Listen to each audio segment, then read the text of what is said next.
people we don't. Yes, thank you. Just that lets you know that we're recording this seminar, so that we can show this and use it for other purposes. Welcome everybody to the second seminar in our digital public health seminar series that the Digital and Sexual Health Initiative that I'm part of has been producing. And this is session 2 of 4. So there's a couple more seminars that I'll talk about at the end. My name is Mark Gilbert, and it's a real pleasure to be here today talking to you about this topic. I will also be sort of leading, presenting some information as well as sort of moderating a discussion around this topic. All right, let me just move forward. There we go. So I would like to start by acknowledging, I'm based, and I know many of us are based in the Vancouver area, which is the traditional and unceded territories of the Coast Salish peoples, the Musqueam, Squamish, and the Tsleil-Waututh nations. And it's a real privilege to be living here on these lands. Also to acknowledge that our research team does have a provincial focus at BC, and so I just want to take a moment to recognize the First Nations communities across the province, as well as the Inuit and Métis people that now call British Columbia home. So our session today on digital public health. So what are our learning outcomes? We have 3 learning outcomes. The first is to describe the scope of digital health promotion, to assess the opportunities, challenges, and implications of this field, and to consider what digital health promotion looks like in practice. So just want to acknowledge that we're going to be covering the content that was in the description of the seminar today, as well as sort of bringing in a couple of additional pieces. But first, I'm going to tell you a bit about myself. So I am a settler of British descent. I grew up on the lands of the Algonquin peoples in Ontario and now live in Vancouver. About me and my family, I use he, him pronouns. I identify as a gay man. And this is a picture of my family, my partner, Dave, and my son, Ethan, and our dog, Romeo, who I hope you never meet because he doesn't like strangers. And then on to sort of my professional identity. So I'm a public health physician in the Clinical Prevention Services Division at BC-CDC. And I'm an associate professor at the UBC School of Population and Public Health. And I have an applied public health chair related to STBBIs. So I always think when I'm here talking a topic related to digital technologies, it's important for me to reflect on my digital experience with over my life course. So I am currently in my early 50s. I am not a digital native. On the left, I'm sure folks recognize these who are my age. This was before we had electronic searchable databases of journal articles. We had to go to the Index Medicus and look up articles in the index, and it was a very manual and labor-intensive process. So that's just a memory I have of that period before digital technologies. The second picture is sort of like reflects when I think I was at my peak digital technology kind of prowess. And this is about 10 years ago, which is when I started doing a lot of work around online sexual health interventions and started thinking a lot about public health and digital technologies. And I was like on Twitter, I was very impressed with that we used our Twitter handles to introduce ourselves. And that was sort of my period where I really felt on top of things.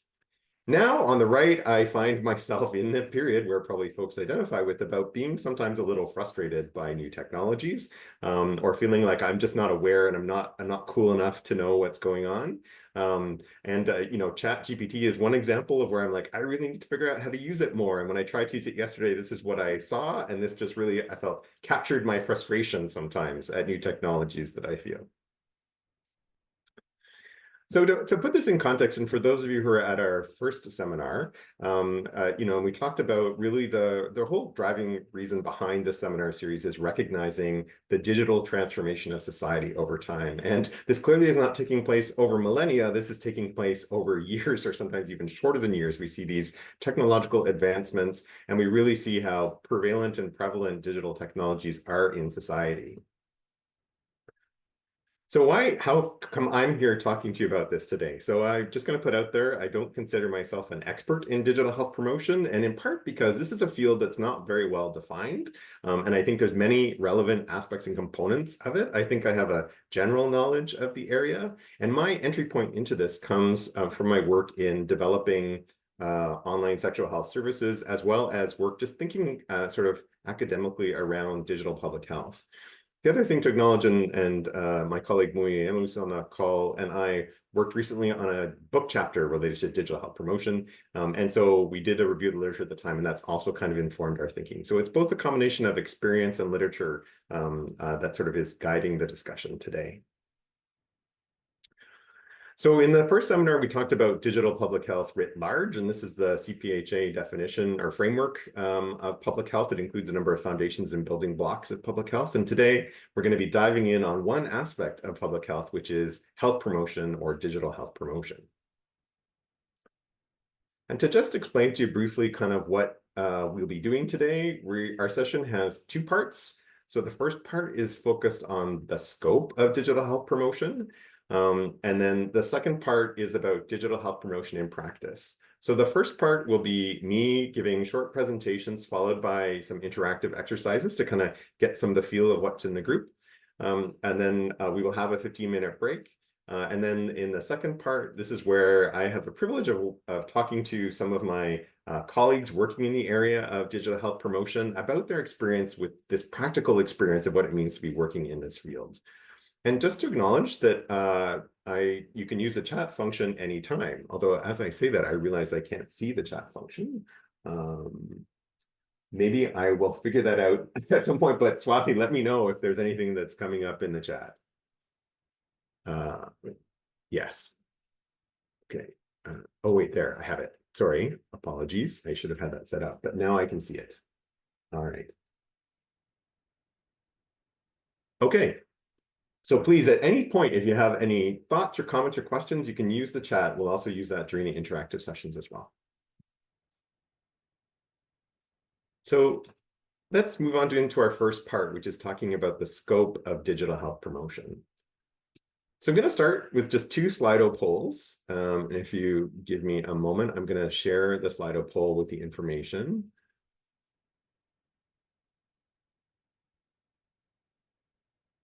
Okay, so you should be seeing the Slido poll on your screen. And we've got two polls. So if you haven't used Slido before, you can use the QR code, which will take you directly into these polls, or you can go to slido.com and enter this number, which is sort of the poll that we have today. And so this first question is asking you, how much experience do you have with digital health promotion? Oh, and I see for some reason the options got, oh, I see how it's working. Okay, great. All right, so I'll just give it a few minutes for folks to put in your answer.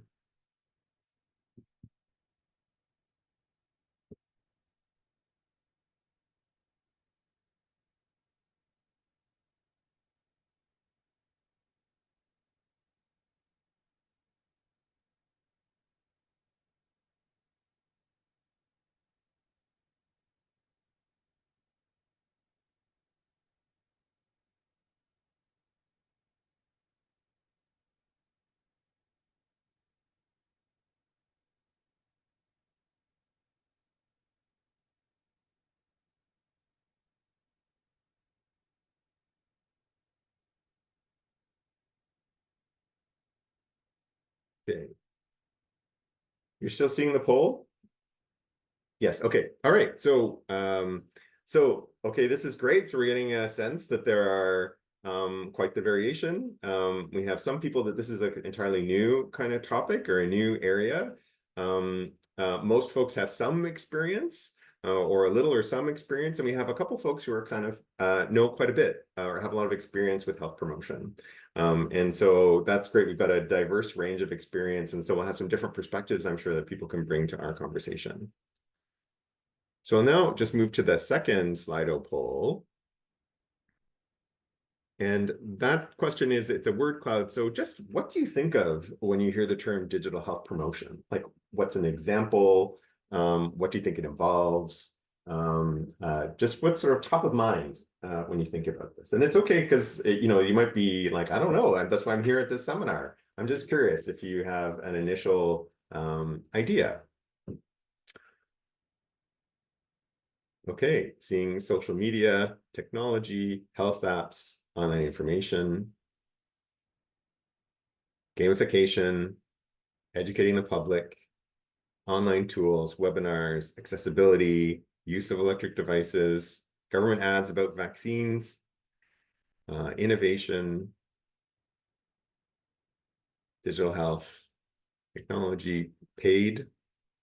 So I think like some of the commercial interest potentially around digital health promotion, vaccines. Great, just give it another second or so. Health. Websites. Okay. Influencers. What hookup sites, ask me? Yes. Awesome. Okay, so I can see there's a real range of experiences or things that people think of. With social media being obviously a very common thing, as well as websites, sort of like as being ones that more people kind of recognize. But you can see a wide range of things that people are thinking about, and we'll touch on various aspects of this during our presentation. So I'm going to go back to the presentation now. Actually.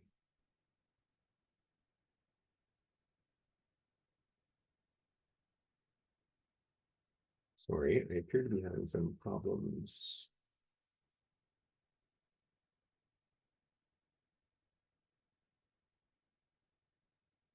Oh, there we go. Stop sharing. Okay. All right, we're back, right? Okay. Perfect. Okay, so let's move on then, and I'll go back to my presentation for the diving into this in a little bit more detail.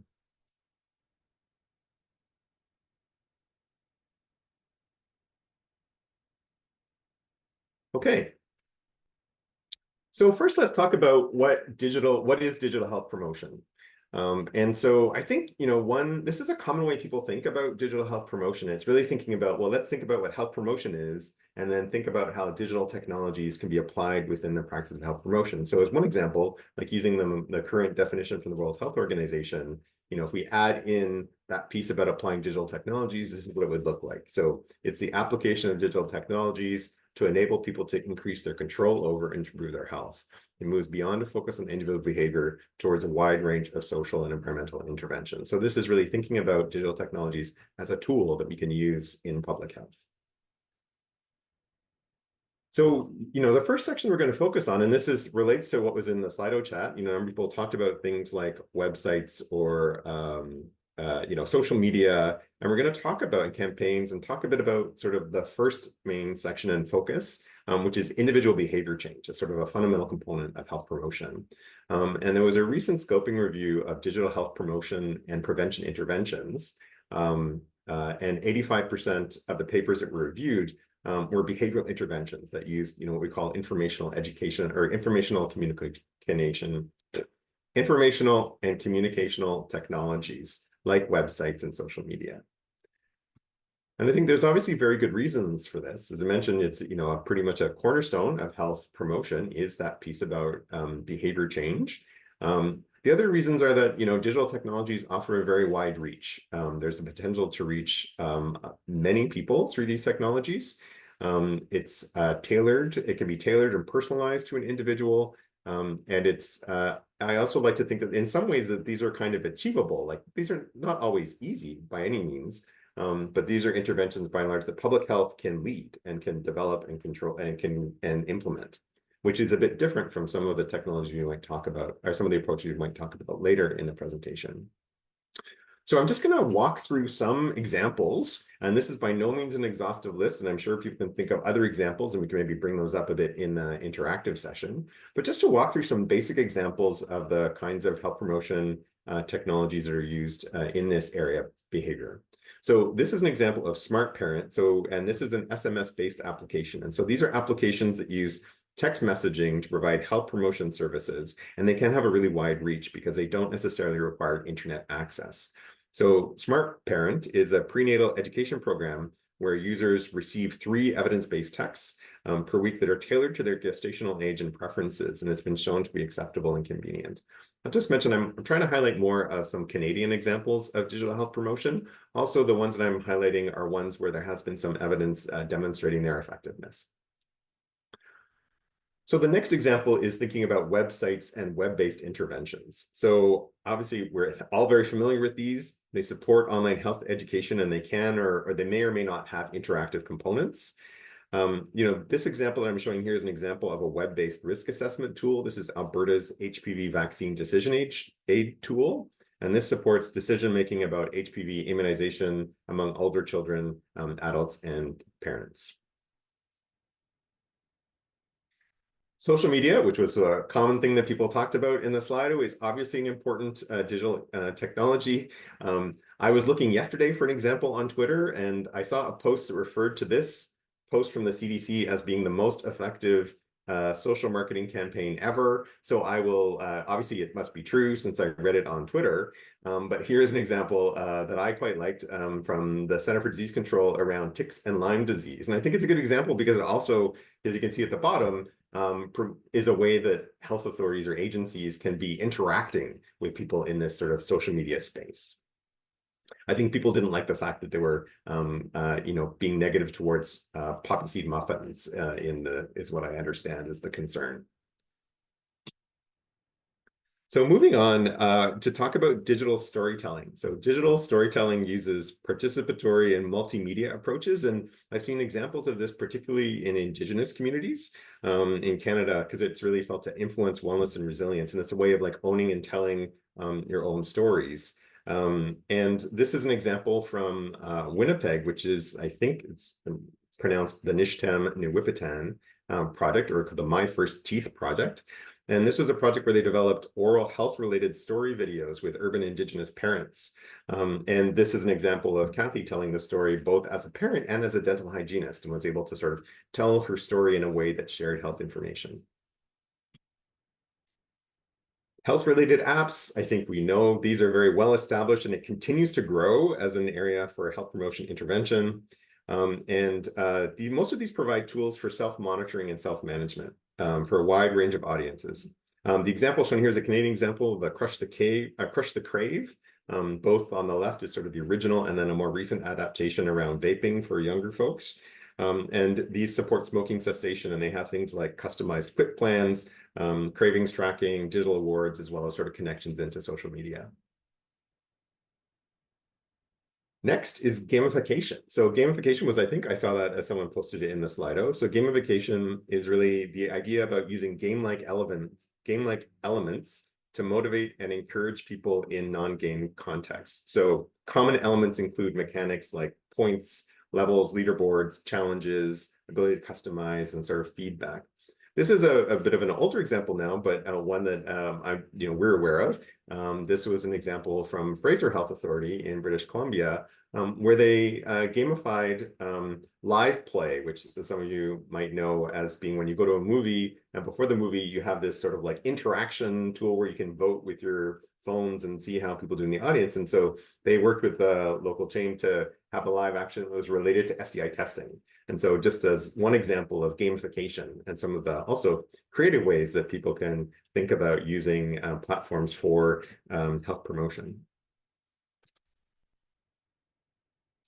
Moving on next to wearables. So wearables like smartwatches and fitness bands, we know that you wear them to monitor your health and fitness, often through an interface like an app. The example shown here is from the Vivo Play Scientist program in Calgary. And this one offered like children and their parents like wearable trackers and access to a health app. And it tracked their physical activity and other metrics and gave them like opt-in physical activities and challenges, as well as like ability to compare how you're doing to like others in your family or others in your cohort through the use of these devices and the dashboard on the app. And the final category that I'll talk about is chatbots. So, I think in the first seminar, it was discussed about how COVID really sort of led to this explosion of digital technologies. And I think chatbots is a great example of that, where, we saw chatbots sort of pop up everywhere. And I know from experience sort of internally at BCCDC that was a big focus as well of thinking about chatbots. This is the screenshot of the chatbot that's still on the BC Ministry of Health website on all the COVID-related pages. Like the benefit of these chatbots, so they use artificial intelligence to simulate human conversations and provide information or service. There is evidence emerging of their effectiveness in behavior change. All right, so that's just a rapid run through of some of the kinds of things that people do in the area of individual behavior change. And now we're going to move to the interactive component. And here's where we're going to look using the whiteboard on Zoom. But before we get there, I'm going to explain how the activity is going to work, because we'll use this 2 other times within this session as well. So I'll spend a bit of time on it now. So with the whiteboard, I'm going to ask, the way that we've structured this is around 3 different lenses, if you like, using some terminology that's kind of used within this sort of like digital tech and health kind of space. And so the first is the lens of techno-optimism, represented here by the rose-colored glasses. And techno-optimism is really thinking very quite positively about digital technology, that there's opportunities for positive health outcomes, you can solve problems, improve quality of life. Like it sort of digital technologies can solve some of our issues that we face.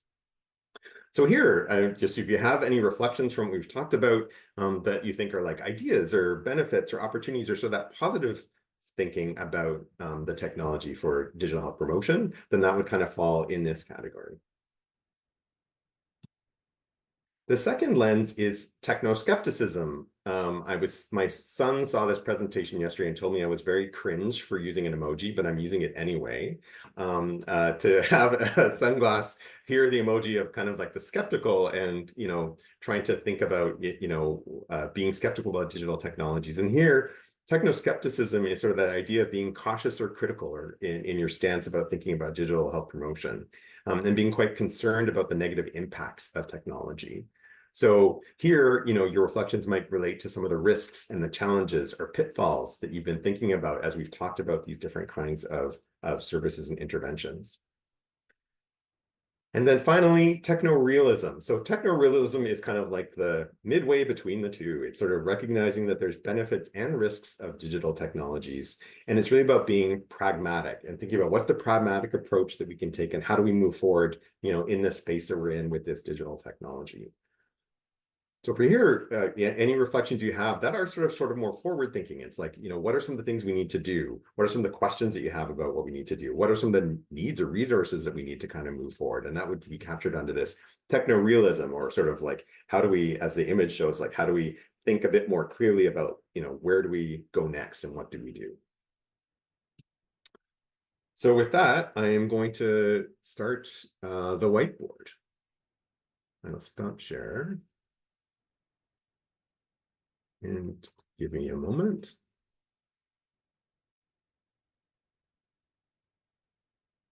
Give it a chance to load. Okay, is that working for folks? I'm assuming yes. Great. So essentially, so that's the idea here. So in this first section, we talked about, individual led or individual level behavior change interventions. I've just listed the examples that we talked about at the top. And then these are kind of like the 3 buckets where potentially you can put your post-it notes. So the post-it notes are there's a whole bunch of like blank ones off on the left side. So the idea is like you drag one, put your thought and comment on it. And then you can just put it in whatever section feels like a good section to be where your thoughts and reflections are. Sort of a bit of instead of having breakout groups, it's just a way of kind of doing that same kind of thinking, but together as a group. To say you don't have to have like, you don't have to align yourself fully with being optimistic or skeptic or realism. Like you can have ideas that are kind of related to all of them. And here's some examples and I've just populated, each of these are populated like with one example to give you the kind of idea of the kinds of things that you might be thinking about. Also just to say, like, yes, can people see the whiteboard? I'm just checking. Yep. Okay, and can you interact with the whiteboard? Yeah, people Yep. are interacting with it. Okay, so just checking. Yeah, the other thing is like, maybe this isn't maybe this isn't making sense to you, but maybe you have some reflections that you'd like to share. And so by all means, you can include them in the chat. Feel free to like just post your thoughts around this first section, individual level behavior change, in the chat.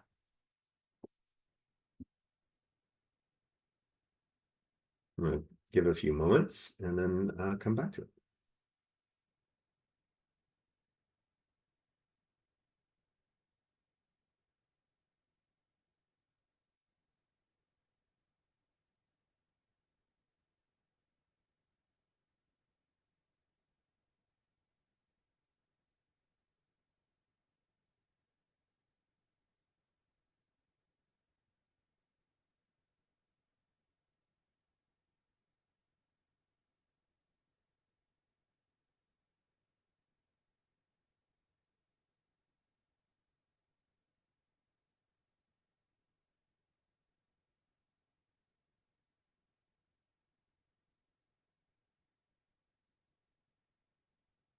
All right, I see people are coming up with some great ideas.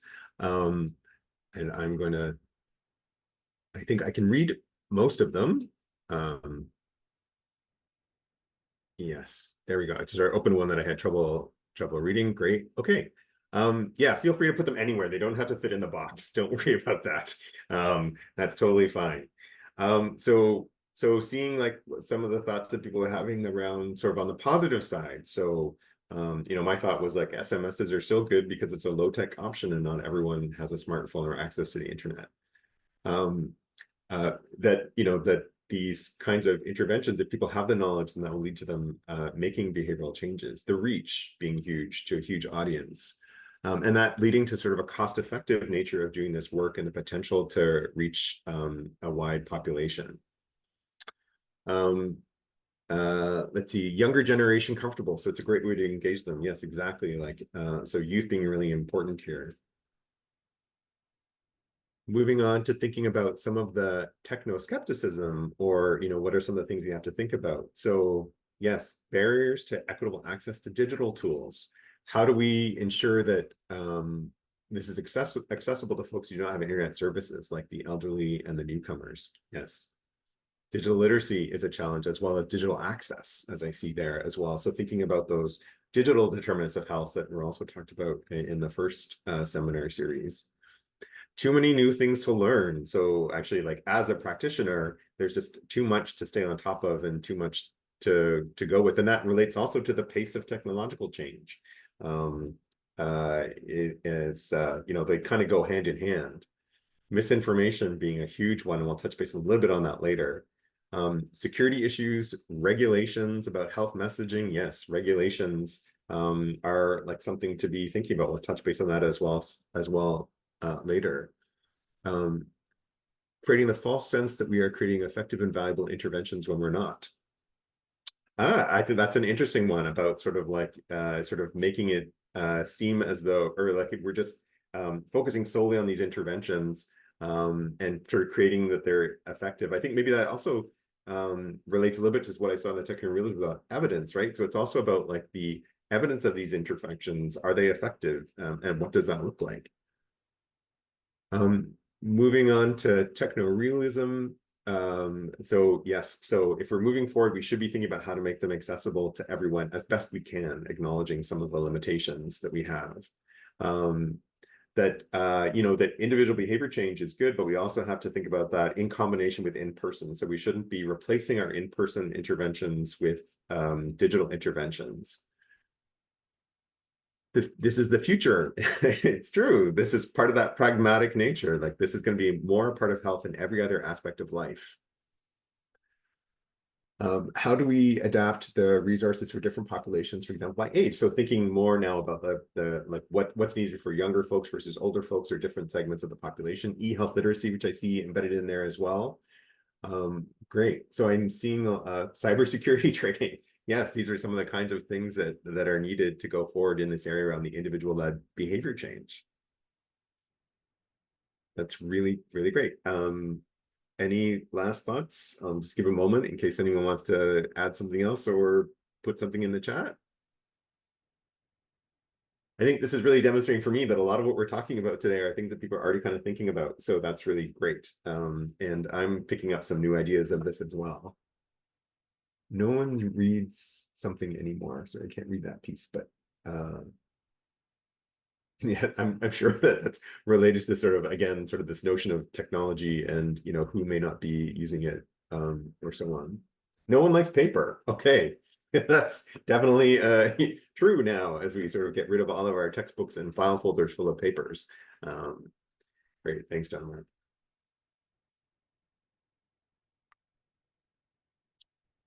Okay, I'm gonna move back now to the presentation part. So I'm gonna close the whiteboard. We'll come back to that in a moment and go back to the presentation. Please give me a moment and just set that up. There we go. Okay. So that was sort of Great. Thanks everyone for participating. That was really awesome to see the engagement around this. And I think really helpful to kind of just get a sense of where people are out of the thinking that people are having. So moving on now into the next section, there's 3 sections in this part that we're going to talk about. And so this is now, we've talked a lot about sort of individual behavior and sort of that kind of individual level intervention, but now it's sort of thinking about how do we go beyond behavior interventions and how do we go beyond the individual? If you remember that definition that I showed of the World Health Organization at the beginning, did talk about like it's more than behavior, and it's also talking about, in this case, as the image shows, like structures, so societal structures, social and structural factors, and what is the role of digital health promotion in relation to sort of broader systems that are beyond the individual or at the community and population level. So I'm sort of borrowing from the model that was used by Deborah Lupton, who's wrote a book around digital health promotion that we'll circulate after with the list of resources, which was to really think about the Ottawa Charter for Health Promotion as sort of like a which we know is a foundational document for health promotion in Canada, and in many parts of the world, it sort of guides a lot of thinking around health promotion even now, many years after it was written. And, there's a number of actions that are included in there, one being develop personal skills, and that's really captured by what we talked about in the first section around behavior change. But we want to, I think, like we want to think about how we shift beyond behavior and personal skills. These actions are helpful to think about, and those being 3 of the actions being creating supportive environments, strengthening community action, and building healthy public policy. So the first of these is to create supportive environments, or we might say supportive digital environments. As we talked about with digital transformation, the real ubiquity of digital technologies everywhere and their pervasiveness means that the technologies themselves become an environment. So the technologies become an environment or a digital environment that has the potential to shape individual and community health. And so one kind of public health intervention we can think about are how to sort of like modify these digital environments to lead to health promotion. And a common way that this is done is using what's called nudge or choice-based architecture in the design of these digital technologies. And it's kind of what it sounds like is thinking about like how does the design of a technology nudge people towards more healthy behavior, or so more health promotion. So the intervention is not targeting the individual per se, it's an intervention that's targeting the application or the technology. So I'll give you some examples because I find this quite interesting. But this is also an area where I think there's potentially a lot more that we can be doing. So the first example I'm going to share with is the idea of digital food technologies, or the digital food environment. So in this case, this is an example of where nudge-based architecture have been used to promote healthy food choices in these digital food environments. And that includes things like electronic interfaces that people use to interact with food systems. And it includes online food ordering and delivery services, online grocery stores, meal kits, examples of systems where parents buy lunch for their kids at school online, as sort of these digital food environments that are potential places for intervention.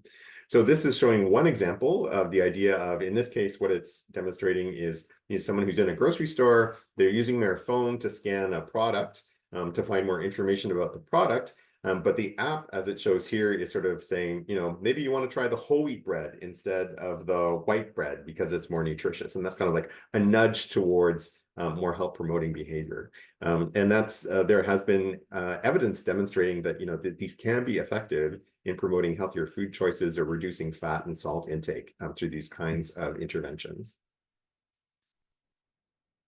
A second example, and someone had put dating or hookup sites in the Slido, and I totally agree. Like this is another example of a digital environment, if you want to call it the dating and hookup digital environment, where there's a potential to be thinking about health promotion within these digital spaces. One group that I think is doing really good work is in the US, and that's shown on the right here, and that's the Building Healthy Online Communities initiative. And this is an initiative that includes public health researchers and, in this case, gay app website or app business owners and developers. And it's really a coalition where they're working together to think about how to embed health promotion related to STIs or substance use within the apps themselves. So on the left is an example from this service of one of the apps where someone is accessing information about where to get tested and testing clinics without having to leave the app. It's all within the app environment itself. So that's another example of how people have have affected or altered a digital environment for health promotion.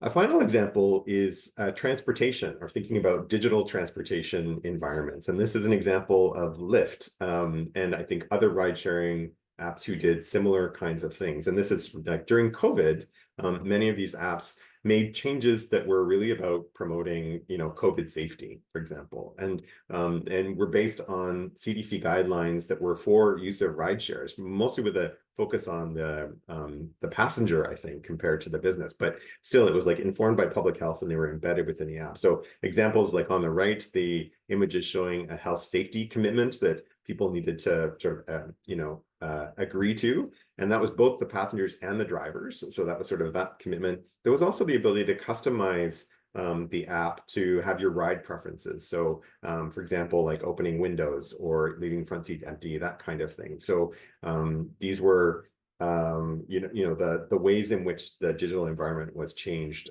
during the time of COVID. So I'm going to move on now to talk about a next area that we mentioned, the strengthening community action. And I think here's where we think about digital platforms that can provide community support and connection and are helpful in mobilizing communities for action. So just a couple of examples here, but one example being the caremongering movement. So again, this is a COVID-related example. Social media did play a great role in facilitating connections between people during COVID lockdowns. This was a Facebook initiative that was started in Toronto, where it was a group that was started as a way of combating the fear associated with COVID-19. So caremongering instead of scaremongering. And over time, this spread within the first few months of the pandemic to like 130 local Facebook groups at different cities across Canada, and about 200,000 people overall participated in these different Facebook groups. And what these groups did was they offered people an opportunity to request or offer personal protective equipment or other kinds of support that people needed to sort of cope with the pandemic, and demonstrated like multiple positive impacts for folks who were involved.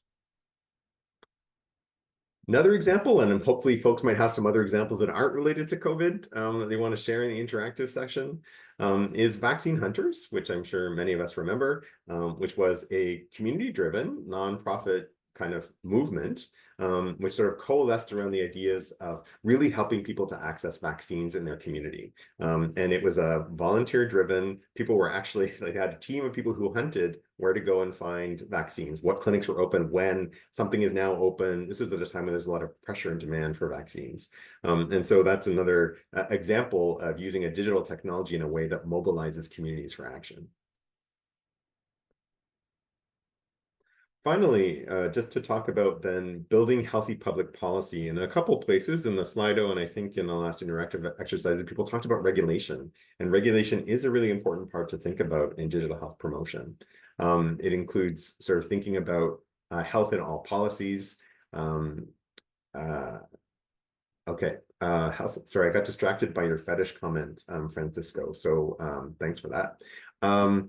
The building healthy public policy. So health in all policies, but also like this is an important area for thinking about to tackle commercial determinants or the digital commercial determinants of health. So, many of these logos I think will be familiar to us, and sort of the idea of big tech. And so we know that much of the digital space, and certainly on the internet, is controlled by big tech companies who have this like massive access to our own data on our habits, personal information.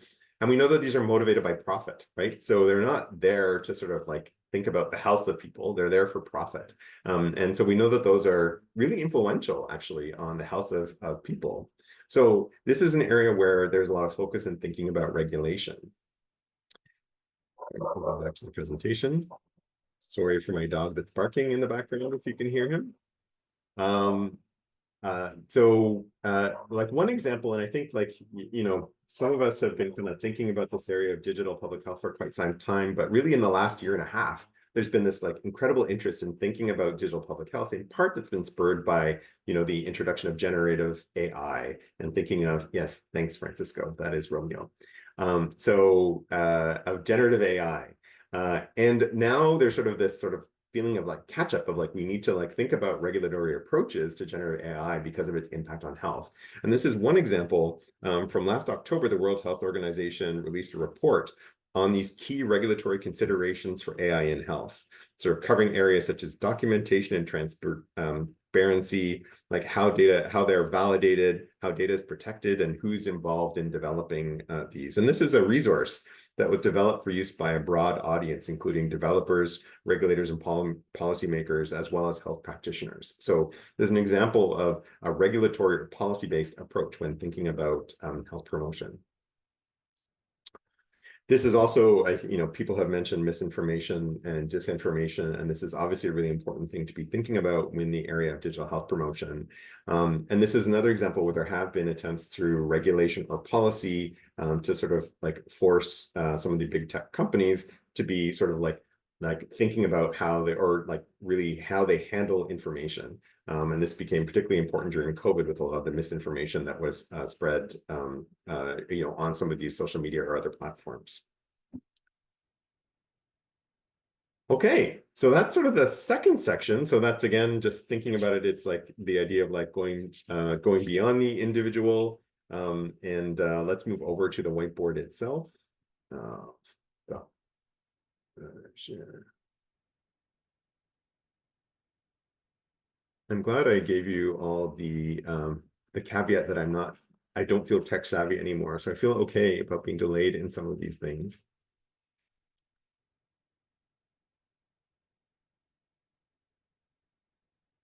Okay, here we are. Let's move on to the next section now. Oh, people are already doing it. Oh, you guys are so cool. All right, great. I love it.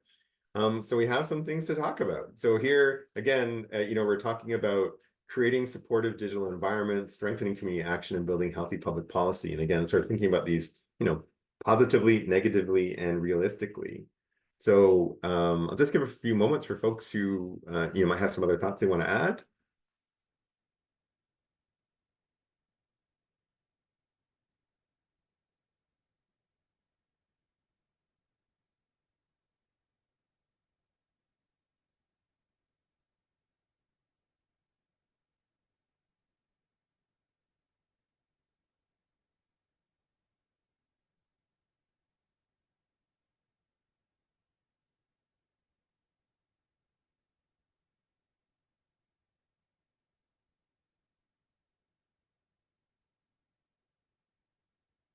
All right. Okay, let's start thinking about what people have been thinking. And again, feel free to put things in the chat if you would like. So here we're gonna let's think this through. Okay, so first starting with some of the techno-optimistic framing about thinking about beyond behavior change.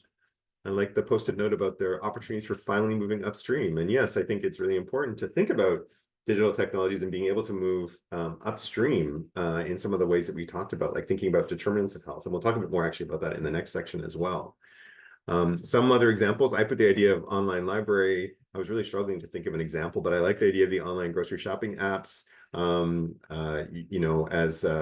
other kinds of shopping apps that have that sort of like nutritional information. Most people are using some form of digital technology, which is true. And then also like new ideas, right? In terms of some of the creating supportive environments. So groups and communities for rural and remote people. Moving on then to think a bit about the techno-skepticism or some of maybe the risks and pitfalls. So I like the first one. Governments and government organizations are so far behind in allowable uses. And I fully agree that we know that things, it was actually even illustrative, like in doing this seminar series, that because I have a health authority Zoom account, I couldn't create a whiteboard, but Swathi, who's like helping and has a UBC account, could create the whiteboard. And it's just a small example of some of the challenges that we have when, government and health, rightly so, is quite concerned about data safety and privacy, or just, the adoption sometimes takes such a lot of time, and we often lag behind society for that. AI is being used to get health information and it's not being vetted or verified. Exactly. Like we know that that's a limitation here, right? In terms of those biases that are within that data. And so, that's where the policy piece can potentially help. But it's definitely a challenge when thinking about these sort of broader aspects, and certainly big tech. False information spreads quickly through YouTube. Yep. Barriers to equitable access to digital tools. How do we ensure it's accessible to folks who do not have internet access? Yes, and so really thinking about that, from that determinants of health perspective, or that equity lens, that I think is really important to be thinking about. Too many influencers with very varied information. Yes, maybe we should think about like policies around influencers. Like maybe there's a influencer certification process that social media companies need to adopt. Inequitable prioritization in resources and interventions, yes, a really important consideration. Like how do we overcome the barriers for moving away from individual intervention-based programming and thinking more broadly? That is a bit of a challenge, right? How do we do that? And are we able to do that? Like, can we overcome those barriers? And similarly, like some of the examples that have been shared here, right, around health adoption of health technologies, but also constraints on what information can be shared. And distinguishing public health practice and health promotion from marketing when embedding into the digital environment. So some of the challenge there about, is there a line that we're crossing, right? Is this, maybe some of the, unintended consequences potentially of some of these interventions that maybe people aren't thinking about so carefully. So thinking about some of the ways forward, making content snackable and memorable. I like that. Challenges of thinking through how to make interventions effective. Yes, and again, that sort of piece around effectiveness becomes quite problematic, especially given the pace of technology and how it takes time for the evidence to accrue. Like the chapter that Mui and I worked on, it was quite clear from looking at the evidence, like these are all publications that were coming from interventions that were developed like sometimes many years before the time we were looking at literature. And it just reflects the time it takes for stuff to get into the literature or for those kinds of evidence to be generated. And how do we do that in a much more quicker way, I think, is a big challenge. And that relates to what I see about quantifying and evaluating the impact. I totally agree. How do we define the problem and who it's for? Understanding this before solutioning. So I think like that's a great point that I think speaks a lot to the process, right? Like often, I think what happens sometimes is that the solution or the technology drives the solution, right? We're like, oh, here's a tool, here's something we can do, and so we're going to do it and move it forward. And often that's where commercial interests come as well, right? Businesses who are kind of doing this work and are kind of like, these are the great ideas that we move forward, but it's important to take a step back and think carefully about what is the problem we're trying to achieve and who do we need to really be thinking carefully about the solution, the problem who it's for, also like I think thinking carefully about the design and thinking about some of the underlying theoretical pathways, right, in which we think some of these things work. Develop web domains so people know it's reliable information. Yes, knowing what's already been done and if it's working, not reinventing the wheel. So I was thinking, for example, like if we, one of the things that we've been sort of toying around with is the idea of like, if we did want to think more about these digital environments, perhaps we need to do some of that kind of like review of like, well, what's actually been done? Perhaps we need to also explore some questions about like, how did it come about? Like, how was that connection made to like app developers or so on? That there can be some really helpful information that will help us there versus sort of trying to think about like starting from scratch. All right. Okay, that's really great. I think lots of really great ideas there around behavior change. I'm going to close the whiteboard and go back to our presentation.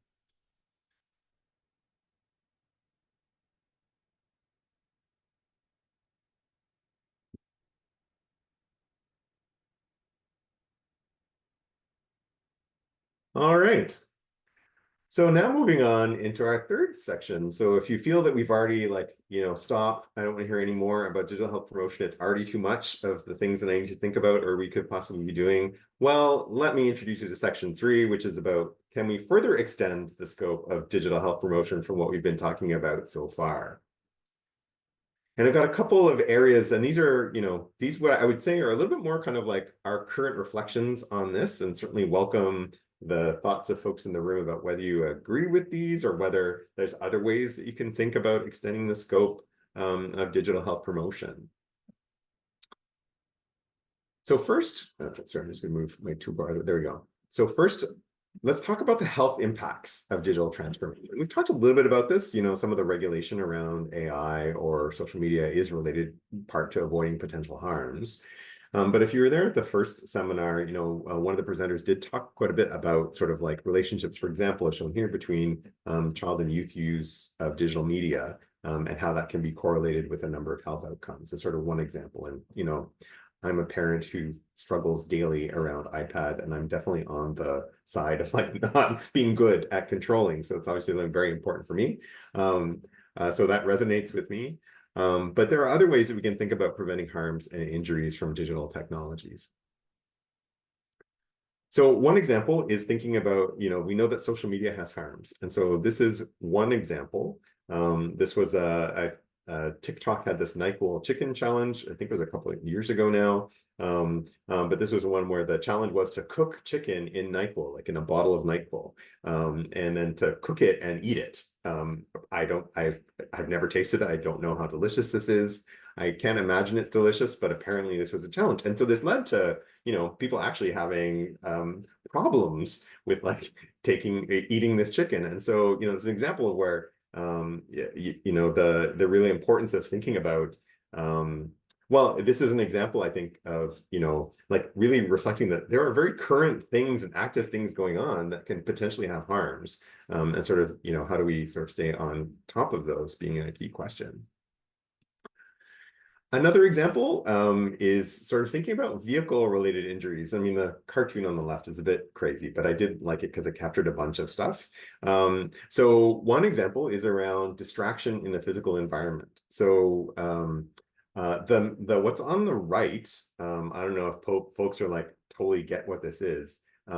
This also, I am dating myself because, about like 5 years ago when I was thinking about this, it was the time when there was like Pokemon Go and everyone was using Pokemon Go as sort of a game that people go out into the environment. And if you haven't used it, it's where you go to different parts of the environment, you see using augmented reality, creatures, Pokemon creatures in your phone, and then you have to like capture them. And then there's gyms and battles and places that you fight. This is an example of a part of New York City where each of those icons shows the different location of a different Pokemon character. And it was interesting, at the time, there was some evidence suggesting that there were higher rates of vehicle-related injuries or like, pedestrian and vehicles around the area of these Pokemon gyms or Pokemon stops. So as one example of how some of these technologies, totally not designed for health purposes, but can have health impacts that we have to think about. The other example that the image on the left shows is also the car, right? And so there's been a lot of discussion around autonomous and self-driving cars and the potential harms of these technologies. And again, this is a technology that's not a health-related technology, but it is something that potentially has public health impacts. And so thinking about those. All right, and then I'm going to move on to the sort of the next area, and we'll touch base on this in the panel as well. And that is, when I remember my training in sort of thinking about health promotion, and I kind of had this idea that like health promotion was not clinical. Like health promotion is sort of like getting away from clinical. And in fact, some language is about like reorienting clinical services away from curative and more to prevention and so on. And I think as we talked about in the first seminar, that there is this overlap between what we know as digital public health and what we know as digital health. And so the space in the middle is also an area for clinical interventions that have health promotion effect or focus. And these are digital interventions. And some common characteristics of these kinds of interventions is that they focus on increasing access to services that are like from equity-seeking groups. They can actually empower individuals, giving them autonomy over their own healthcare, can also lead to building of personal skills. And so, it's important to recognize that those maybe what seemed to be a clear division in the past are now totally blurring as we have digital technologies that can enable access to healthcare.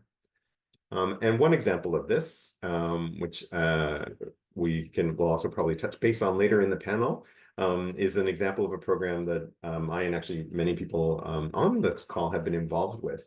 And that's the Get Checked Online program, which is a BC provincial program that offers the ability to get tested for sexually transmitted infections without needing to see a healthcare provider. So it gives people autonomy to go on the website, complete a risk assessment, get their lab forms, get tested, get the results online if negative, and not really interact with healthcare providers at all in that stream. Unless they have a positive result. And so it is a way, if you can think about that, that we know from our research, it increases autonomy. We know that people really find value in that. And it is a way of like empowering people to get tested for STIs, and disease screening in general, particularly when it comes to infectious diseases, also has that public health prevention aspect in terms of preventing spread to others once you've been treated. So moving on to talk about another example being precision public health. So precision public health is sort of thinking about, let me just grab my notes. This is definitely like, some of you may have heard of like precision medicine as something that people talk a lot about. And so precision medicine is the idea of like actually really thinking at an individual level about someone's genetic information primarily, and then thinking about what that means in terms of like how their healthcare or what kind of interventions might need to be tailored to that specific person based on their biology and genetic makeup.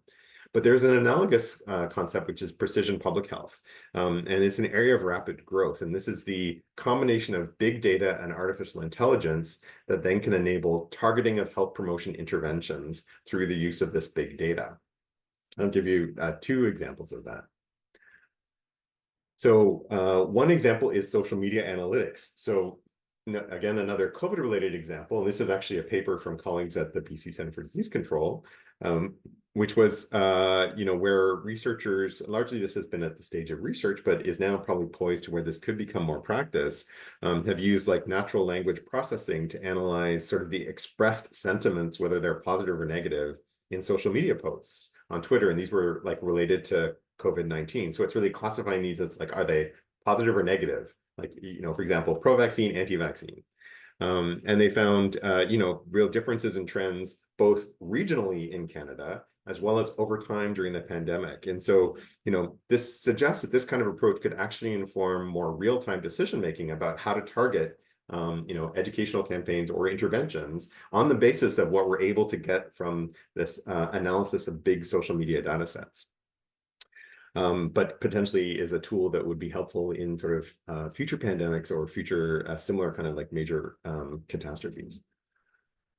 And the final example that I'll show is another example, which I found quite interesting, which was looking at big data and determinants of health. Like, we can think about how big data can help us to actually specifically target determinants of health, right? We often struggle in public health with recognizing that determinants of health are really hard for us to influence and engage. But this is one way where actually big technology was really helpful. This is an example from Los Angeles, where this notion of precision public health was used to address the social determinants of health.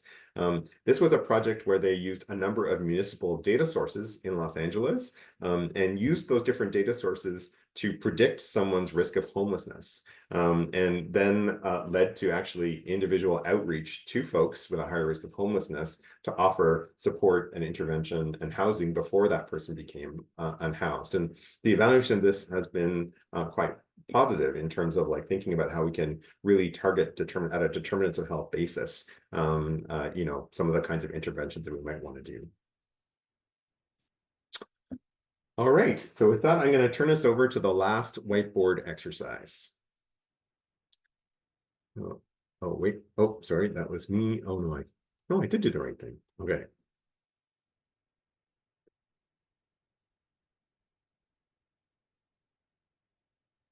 Okay, let's move on now to number 3. Okay.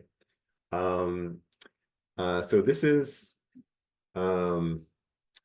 sorry, just got distracted by a message. So here we are now on our 3rd section about extending the scope of digital health promotion, thinking about clinical technologies that promote health, preventing harms and injuries, and precision public health. So I'll just give folks a moment to sort of add some of their ideas on this board.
Oh, and I'm just now clicking on the link that you shared, Francisco, and thanks for that about social media and youth mental health. Clearly something that I need to look more carefully at in my own. Yeah, the U.S. Journal of Surgeon actually published that. It's an interesting contrast with, remember in the 80s, they published everything about AIDS. And that was directed at everyone. So they published this, and they're basically saying it's dangerous for youth. Nobody paid attention, but it was for all US. Yes. You know, I've seen some recommendations that have also like, you know, some of this, you know, we often the evidence is based on fairly crude, like it's sort of like a crude measure, right? When there's other considerations around like the types of activities that people are doing or kids are doing. At least these are the reassuring words I tell myself around Ethan's use of the iPad. Okay, let's go back, and now people had a chance to put some of their ideas. So in this area, which, you know, I think let's start first on some of the positive ideas or the techno-optimism around this. So we can think about using social listening to inform public health immunization campaigns. So social listening, I don't actually know what social listening is, unless that's sort of the idea that we were talking about with big data and social media. So maybe if I haven't got that right, if someone could who wrote that could put it in the chat, that would be great. Fast and changeable campaigns that are linked to care. Great, and more to come on that one. That there's lots of room to collaborate with partner organizations. And yes, I mean, this is an area where definitely this isn't something, you know, I remember when I talked about behavioral interventions as being somewhat achievable, when we're starting to talk in this area, this is definitely one that requires the collaboration with partner organizations, and particularly thinking about, you know, some of the you know, transdisciplinary work and thinking about how we partner with other disciplines and with other commercial interests or designers and so on. Let's see, giving people more autonomy over their health decisions being a very positive benefit. And let's just see this one. Old school work with the influencers. All right. I'm not sure what that one is exactly, but would welcome anyone who wants to elaborate on that in the chat. Okay, moving on to techno-skepticism. So some of the ethical issues around big data, you know, again, that, you know, is the commercial motivations insurmountable? Like, how do we enforce the balance? Can we enforce the balance? And it is a question, like, can we actually engage with big tech? Privacy concerns, I see a couple of people put, and again, that sort of profit motivation. Let's see, this comment, so relentless focus on individual agency and literacy at the expense of influencing wider regulatory environments that would benefit, regardless of personal responsibility to understand, to exert agency, and to know what good options are. I do think that there is that sort of shift of digital technologies and digital health promotion. And I think that's a really great point in terms of like, this may be yet another example of where we are actually putting more responsible on the individual and their agency and literacy to be able to do that. And sort of, you know, that's a challenge with some of these approaches. Focus on autonomy and overlooking structural constraints. Yes, I think that's a similar kind of idea of like where we're sort of just putting more responsibility on the individual without like focusing on those broader pieces. All right, techno-realism, all hail TikTok. All right, so TikTok is here and we've just got to work with it. Okay, I like it. Faster communication when issues exist with platforms and messages. Yeah, so definitely some of those, you know, thinking about how can we do that kind of faster communication, I think is important. How are systems interoperable and how can we make them more interoperable? Embedding AI positions in health organizations. So thinking about some of the resources that we might need, like, you know, none of us really can do this off the side of our desks without this being a really core component of our job. And so how do we as health organizations have the resources to support some of that work? What's going on there? Acknowledging the systemic barriers that exist across different populations and how digital health can effectively reduce these barriers. Yes, I totally agree. Thinking about a multiplicity of options, what to access from numerous options, short time spans for digital ecosystem platforms and interventions. So again, I think that point about maybe that's sort of also aligned with what some other people mentioned in terms of like not having you know, like not putting all your eggs in one basket, that there's many strategies that we need to thinking about, and there needs to be a balance between those in terms of what we focus on. Great. Okay. All right. I think that now brings us to our break. So we've got sort of breaking about 10 minutes early. I think partly because I think I was speaking quite fast at the beginning. I did try to slow down a little bit, but anyway, I'm always happy to give people a break that's a little earlier. If we end a little earlier, no one is going to be upset. Let's take a 15-minute break. And a reminder, like coming, so that would bring us to like essentially 1:25, I think would be the time that we'd come back. Then we'll move on into our panel where we'll be talking with folks. And this is a chance for you to like ask questions of people who are practicing in digital public health promotion. Great. Thanks, everybody. We'll see you soon.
You know, maybe. Great. So we're here in our second half of today's seminar. You know, you may gather by the background and my outfit change that we have a bit of a different theme for the second half. We're moving into our panel. And, you know, often when you're at a conference or seminar, people have like fireside chats. And we were chatting about this, and Francisco suggested it's summer, we should have poolside chats. And I think that well, for those of us who are here in Vancouver, where the last couple of days have not been particularly warm, it sort of was like a bit more aspirational for us, but I understand that there are folks probably on the call where are having warmer temperatures at the moment. So this is the part where we're gonna I get to introduce my fantastic panelists who are going to be part of the discussion today and moving forward. So first off, sorry, I'm going to do this in the order that I have in my notes. First off, I'd like to welcome my colleague Ian Rowe. So Ian Rowe is the co-founder of iBoost Immunity and Kids Boost Immunity at BC CDC. I'm now going to turn to Heather Pedersen. Heather Pedersen is the online sexual health manager of clinical prevention services at BC Centre for Disease Control. Francisco is an assistant professor in learning innovation at the Dalla Lana School of Public Health at the University of Toronto. And if you were at the previous seminar, you already know Dr. Ihoghosa Iyamu, who's a postdoctoral fellow with our team of the Digital and Sexual Health Initiative. So what's going to happen in the next hour or so is I've got a couple of questions to sort of kick things off, but really looking to folks on the call to like this is your chance to like ask any practical questions you might have around what it means to be working in this area of digital health promotion. And I'll facilitate the conversation as best I can. So we're going to start though first with sort of we'll just go, every panelist is going to spend just a few minutes sort of telling a bit more about their experience and kind of what their sort of how they relate to digital health promotion. And then from that, we'll open it up for discussion. So I'm going to go first to Ian. And Ian, I wonder if you could tell us a bit about yourself and your work. Sure. Thank you, Mark. And apologies, I don't have I'm feeling very poolside-y, but I don't have the background. Wine in the background. We have a wine thing here. Perfect. Which, you know, float up to the bar, all that. But yeah, so I work in vaccine promotion at the BC CDC and help to promote vaccines for the province, which has been quite a daunting task, as you can imagine, especially over the pandemic. But we're coming out of it. I help manage immunizebc.ca, which is a website for the public, for British Columbians, and also a couple of the platforms you mentioned, Kids Boost and iBoost Immunity. And really they're vaccine education, digital vaccine education websites. I'm going to share my screen if that's all right, because it's better to see something than hopefully than hear me talking about it. So Kids Boost Immunity is a national school-based education program around vaccines and science more broadly. I always say all roads lead to vaccination with the site, but they don't all lead there directly. We certainly have lessons for teachers and students on the immune system and vaccination and all the vaccines they get in school, for example. But we also have lessons on critical thinking and misinformation and disinformation and the scientific method, which are all kind of foundational things. We do that for a couple of reasons. One, it's the right thing to do because these are, again, foundational principles, but it's also important because if we had a website just about vaccines, guess what? Teachers wouldn't use it because that's not what they're interested in all the time, as much as I am interested in that. They need things that are going to resonate with their curriculum and their learning outcomes, etc. So the twist with the site that makes it different is that one of the things that we learned in doing this and promoting about vaccination, we started using bookmarks, and bookmarks are still useful. People still read books. That's good, but it's pretty old school. So we wanted to do something in the digital space because that's obviously where people are at, and we wanted to do something with kids because kids are a lot easier to convince around this issue than adults for obvious reasons. And we also, the important thing that we learned early on was just building something isn't enough. You really need to have an incentive, a reward, or whatever you want to call it, a reason for people to want to use this application.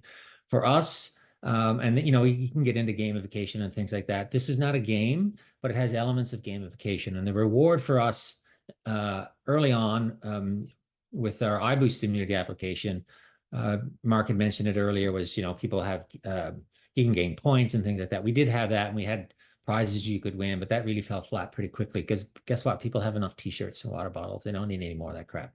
But the eureka moment for us was to actually align the reward with the activity. So how Kids Boost Immunity works, and iBoost Immunity, which is free for adults, by the way, free plug, is you do a quiz. There's a lesson attached to every lessons. There's about 650 lessons throughout the website that are aligned to provincial and territorial curriculums in science, social studies, and health. You can see some of these here. Some of these, you're seeing Black History Month. We also have lessons that actually get posted at particular times of the year. So Remembrance Day, Black History Month, International Women's Day, etc. At the end of the school year, we post everything. And how it works is there are lessons. We have many Indigenous focused lessons on perspectives and histories, and cooperation and colonization, for example. And there's a lesson, and at the end of the lesson, there's a quiz. If the children get 80% on the quiz, they earn a vaccine for UNICEF. So again, the activity is aligned with the reward, and there's a local global component to this. So one thing we've learned from the pandemic is that community immunity is not just your little community; it's actually the globe, right? And this is really what this is based on. And we call it a one world approach to vaccination, which we think is not only, again, the right thing to do to vaccinate children overseas, but it's also the smart thing to do because guess what? When we get measles outbreaks or things like that, which we had about 10 years ago in Fraser Health, they came on an airplane. People come on airplanes. So the students look at this is that it's a way for them to contribute in a small but not insignificant way. And so you can see there's lots of lessons here. I don't have time to get into them, but evolution and natural selection. This is not specifically about vaccination, but we believe that if children learn about evolution, they're probably going to understand and support vaccination. What's been really revealing to us is the level of engagement that occurs with children on this. Really blew our minds, frankly, when we started the program, because two reasons: children are naturally altruistic, and two, children are competitive, as well as the teachers. So again, this is not a game, but don't underestimate competition. I'm going to go to our leading school this year, and this is Green Timbers Elementary in Surrey, and they're the top school in Canada. Actually, I'm going to go to the leaderboard. And for the first time ever, one school has earned 10,000 vaccines. We buy vaccines from UNICEF directly, and from another group called Vaccine Ambassadors out of the US, which is connected with PAHO. And in that case, we purchase vaccines for a specific country. So I got an email yesterday that we purchased 92,000 vaccines and tetanus and diphtheria vaccines, and they were delivered to Suriname. So that's the kind of real world action that the kids can really feel that they're making a difference. And as you can see, that Green Timbers is just shy of 100,000 questions answered. That's one school, 184 students. So you do the math, it's a lot of questions that they're doing on their laptops, their phones, whatever it might be. So yeah, so this is our version of trying to, I'm a very pragmatic person by nature, and so this is our way to kind of do some good locally and globally. So yeah, so that's hopefully is that enough? Mark, I don't know. That's great, Ian. I think it's just obviously, like, I know everyone on the panel can speak for a lot longer about their experience, but I think this is really great to see. And it's been a while actually since I looked at the details of the website, so it's really nice to see it again. So we'll now move to the next panelist, which is Heather Pedersen. So over to you, Heather, for your thoughts. Thanks, Mark. Yeah, excited to be here. And I am also not poolside, but tomorrow I will be ferry side because I'm heading to Vancouver Island. So there we go. So like Mark said, I'm the online sexual health manager at the BC Centre for Disease Control. And so the two digital programs that primarily fall under my portfolio are Get Checked Online. So this is a clinical intervention that essentially allows people to create an online requisition for STI testing on demand, bring it to a participating lab location to provide samples and get results online. Folks don't need to use their real information so that they can test anonymously. And the service also kind of includes some tailored educational messages and things like that based on kind of assessment questions and results. And then the other one is Smart Sex Resource, and this is an informational website about sexual health that includes things like a clinic finder map of sexual health services in the province, educational information about sexual health and STIs that's kind of written in more of a in a less formal or clinical tone. And in the past on this platform, we've also hosted a chat function and a question and answer function with a nurse. And I thought instead of getting into the details of the services themselves, I wanted to touch on kind of the approach that we take to health equity. So, we collaborate directly with researchers, communities, and and user groups to take kind of a more, or try to take a more user-focused approach to the ideation, development, design, and implementation of these programs and the resources that we include. And like, this is kind of a value system that we've always had since it was Mark's brainchild back, for Get Checked Online now, going back over a decade now. And, this is neither service is by any means perfect. And, we're still constrained within the archaic and often inequitable structures of our healthcare system. I wouldn't say that the services address the upstream equity issues that people face when trying to access services, but our approach allows us to kind of better understand the context and consider it through the different stages of our work to address some of the barriers that folks face in accessing services. So yeah, maybe I'll just leave it at that. Great, thank you, Heather. On to Francisco. All right, thank you very much. Thanks for the invitation. Hello, everyone.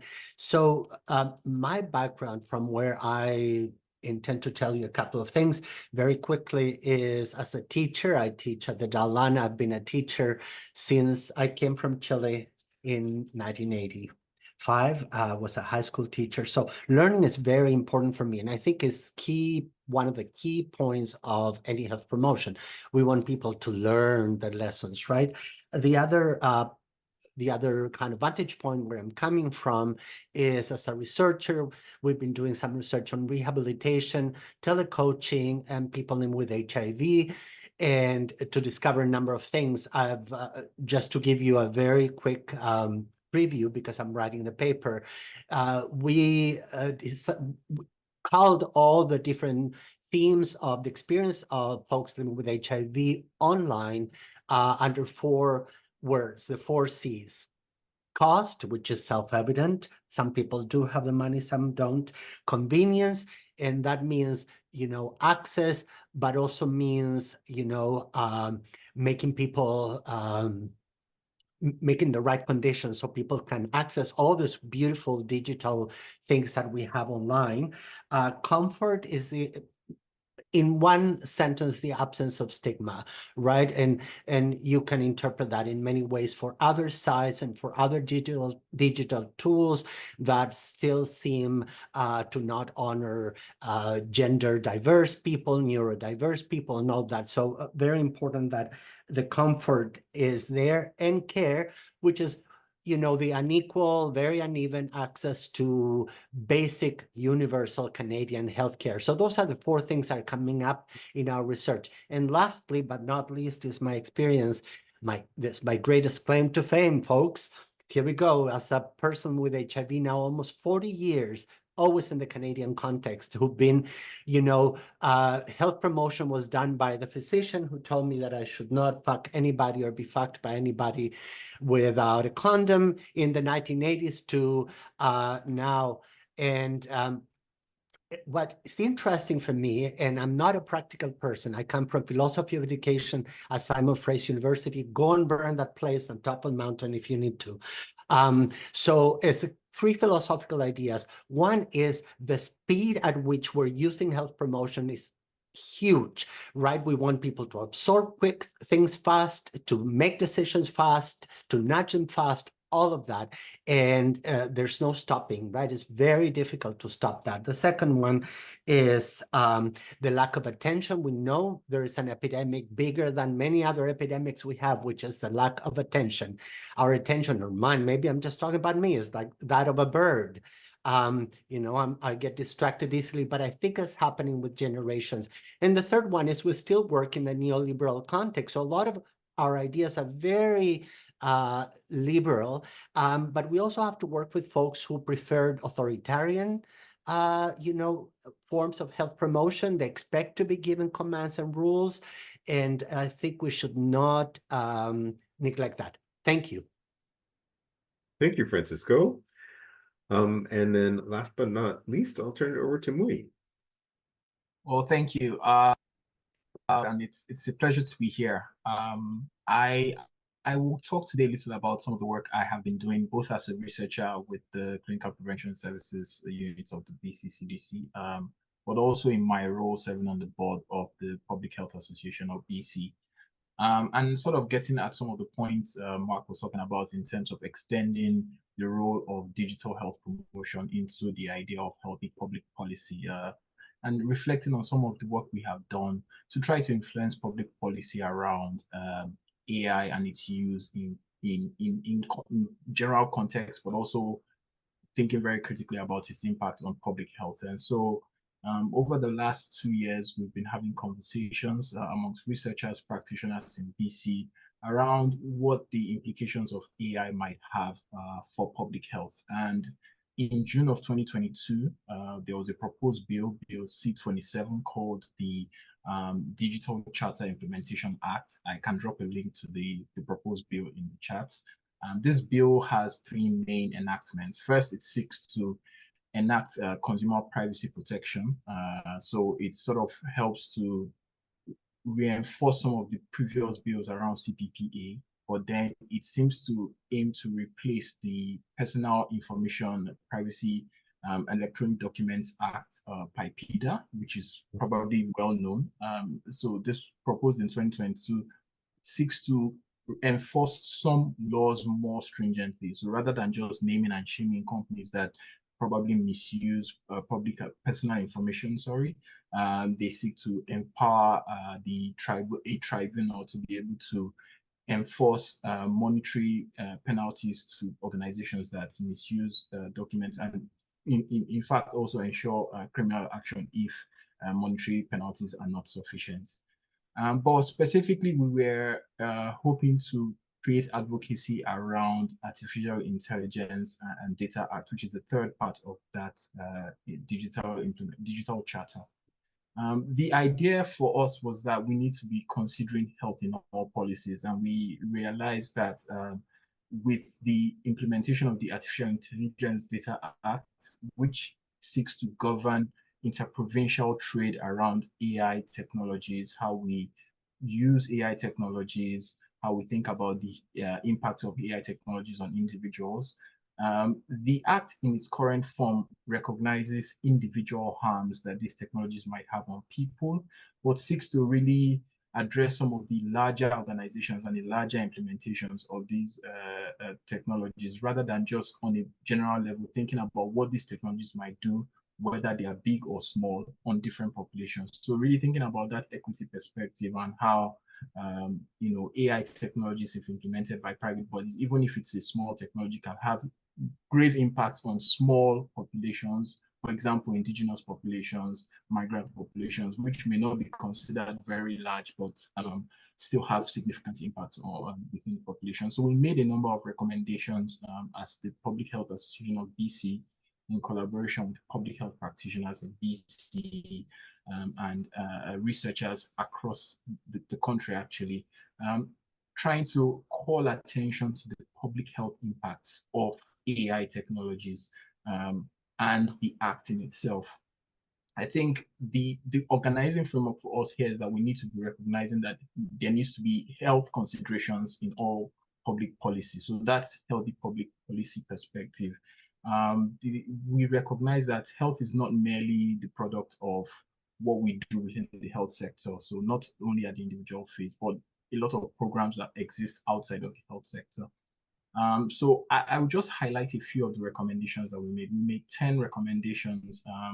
The sixth one, which really is important, was to mandate a health equity impact assessment for digital technologies, specifically AI technologies, by the organizations. And we encourage that an independent body should be in the position to help implement that health equity impact assessment.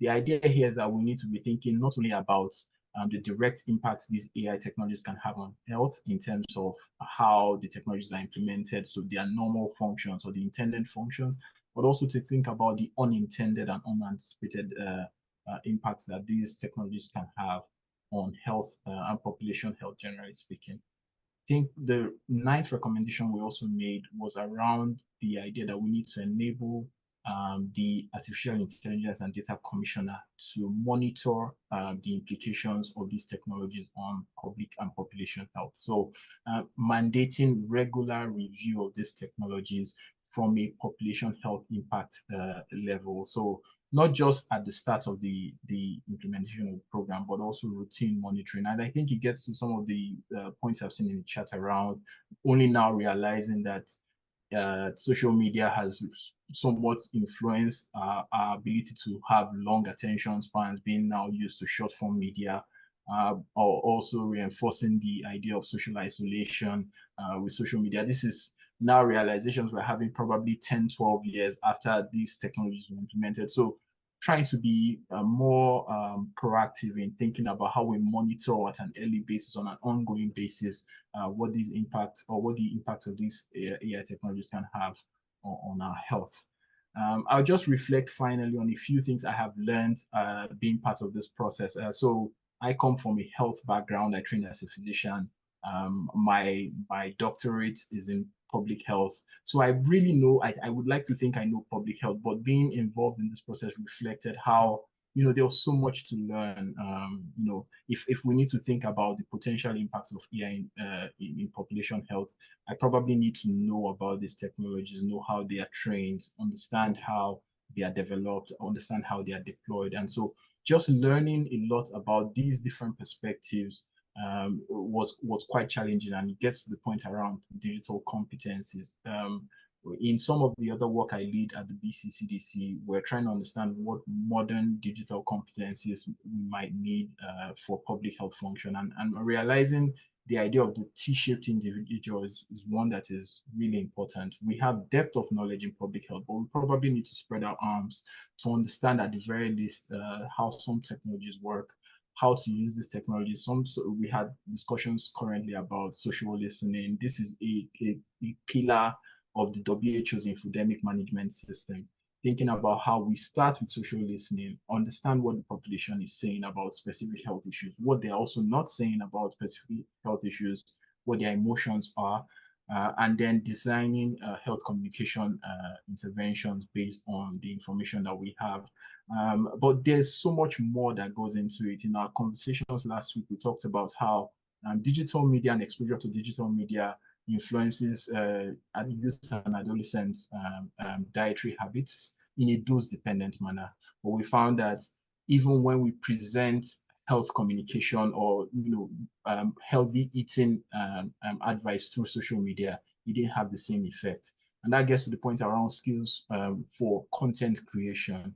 We sometimes, at least on the academic side, will think about it as a skill that is for the young people, but this is something that we need to bring into public health to be able to effectively communicate. How do you communicate in short form media, for example, in a way that is memorable, engaging, and persuasive? So just understanding these competencies matters a lot. And finally, I would say that I am understanding some of the challenges we might have spoken about in the whiteboards. So like I talked about, the Digital Implementation Charter Implementation Act was first proposed in June of 2022. In November of 2022, OpenAI launched its first iteration of ChatGPT. Today, we are of June 2024. That Digital Charter Implementation Act has just gone through committee stage. It still has 3 phases of reading at the Senate before it can or may not become law. In that time, ChatGPT has become ChatGPT 4.0, so about 5 more iterations of the technology. It's gone from the bumbly text-based intervention to now a very lifelike chatbot that discusses with me on a day-to-day basis. So you see the speed of implementation of technology versus how our laws and regulations lag behind it. And so it's thinking about how we can be proactive even with the laws that we have to ensure that there's effective regulation of these technologies. I'll stop for now. Thanks, Mui. And just a side note, I am finding the latest version of ChatGPT a little easier to use. And so I was actually asking it to explain social listening to me like during the break. Anyway, but thanks everyone for sharing a bit about your backgrounds. And I think it's pretty clear that we've got a wide range of experience and perspectives around our pool. So now I'm going to open it up to the sort of facilitated discussion with our panel. And I'm going to pose a couple of questions and just encouraging folks that, it's a chance if you have questions you would like to ask of the panel to please enter them in the chat. Also, if you have your own thoughts on the questions that I'm posing, please do enter those into the chat as well. Like as much as possible in this, to think about how we can have a dialogue, I think would be really helpful. So I'll be monitoring the chat as we go through the discussion. So I know that in a couple of you when speaking, did already begin to touch base on my first question, which is like really thinking about, part of what we wanted to talk about today was sort of thinking about challenges. And so what for you are the biggest challenges in the practice of I guess, health promotion? So in the practice of digital health promotion. I'll turn to each of you. Does someone want to go first, or do you want me to just do it? I'll go first. Okay, thanks, Ian.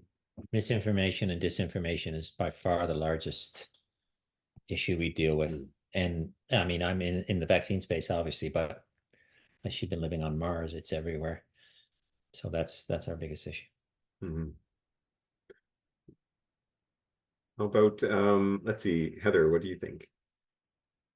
I mean, in the context of my work, I would say one of the biggest challenges that we have is trying to be everything for everyone, which really isn't possible with a single tool or intervention.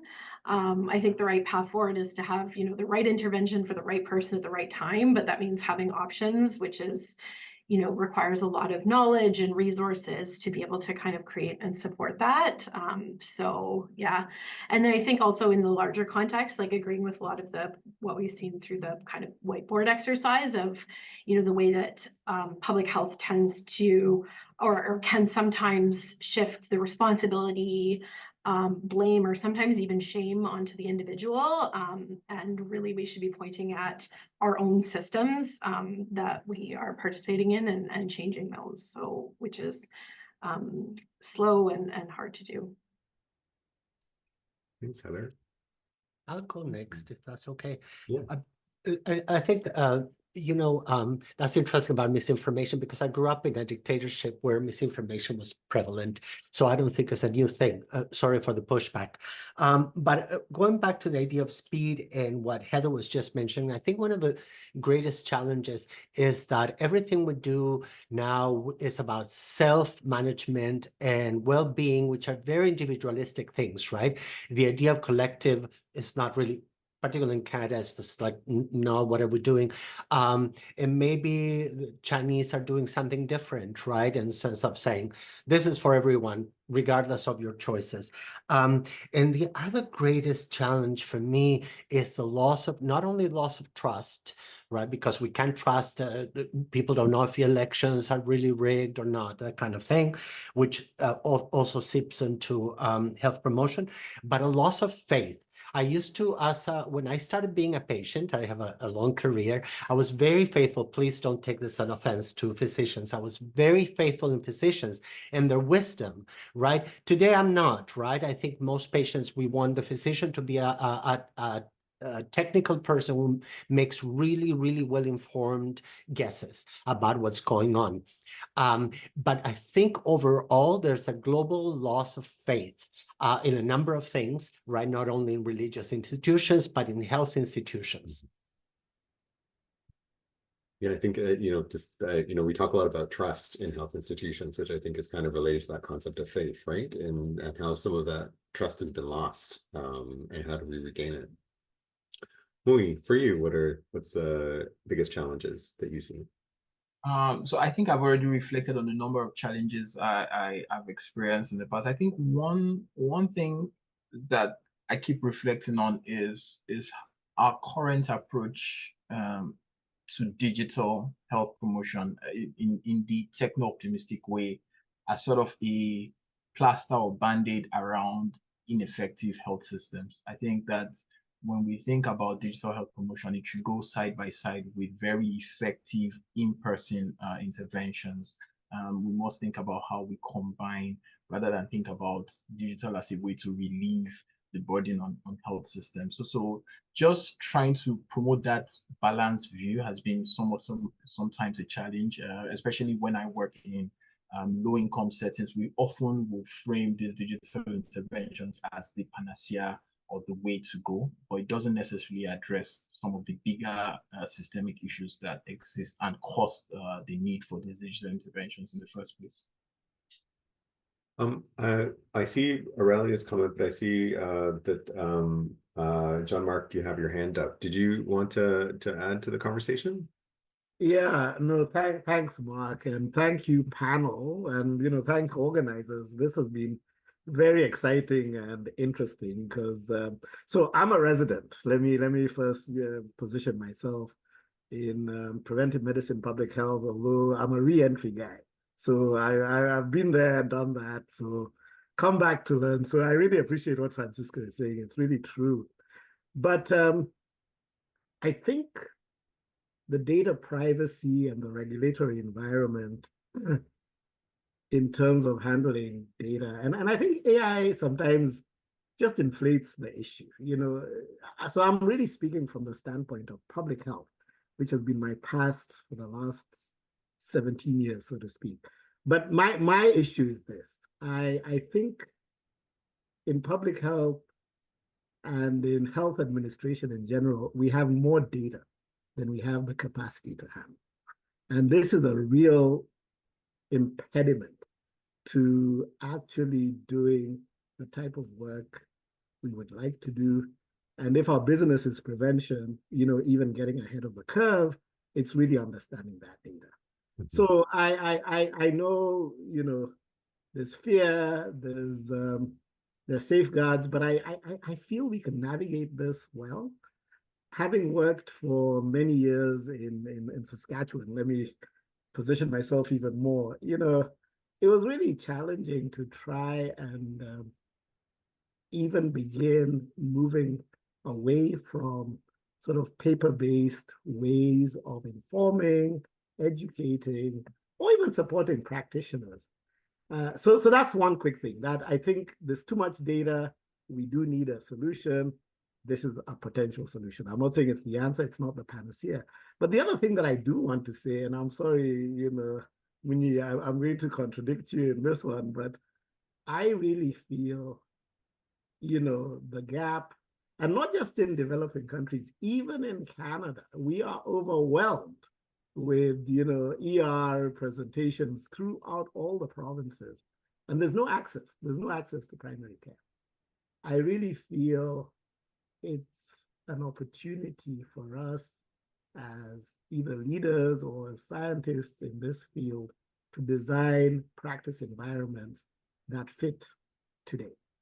And it'll save us a lot of unnecessary presentations for one thing, but the ones who need more attention, I think there's an opportunity. So I might be coming, more of the on the right-handed side, as you listed, Mark, the overly optimistic techno guy.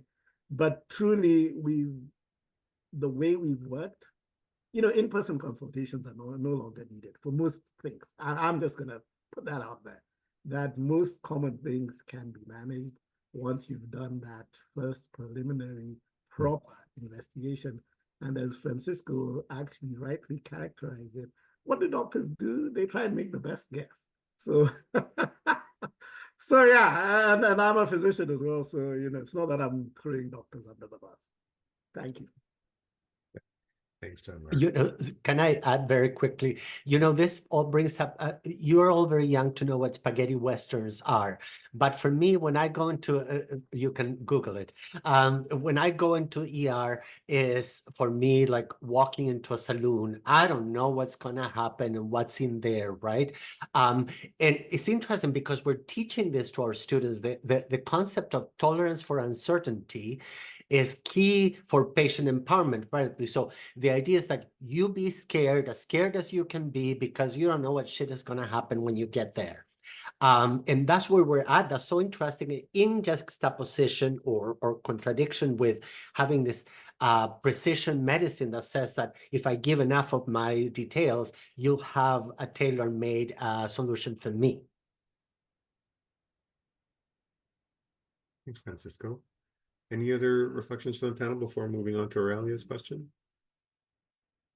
Okay, I think Aurelia asked a really good question. So Aurelia's question is that now that she's working in the health promotion state, I remain concerned about the awareness and ability for health promotion to effectively move away from behavior and individual change. So shifting that balance of predominant of focus on individual behavior to more of the social structural. What are some insights on effective tools that we can use to effectively advocate for interventions to be envisioned differently with a more structural lens in mind?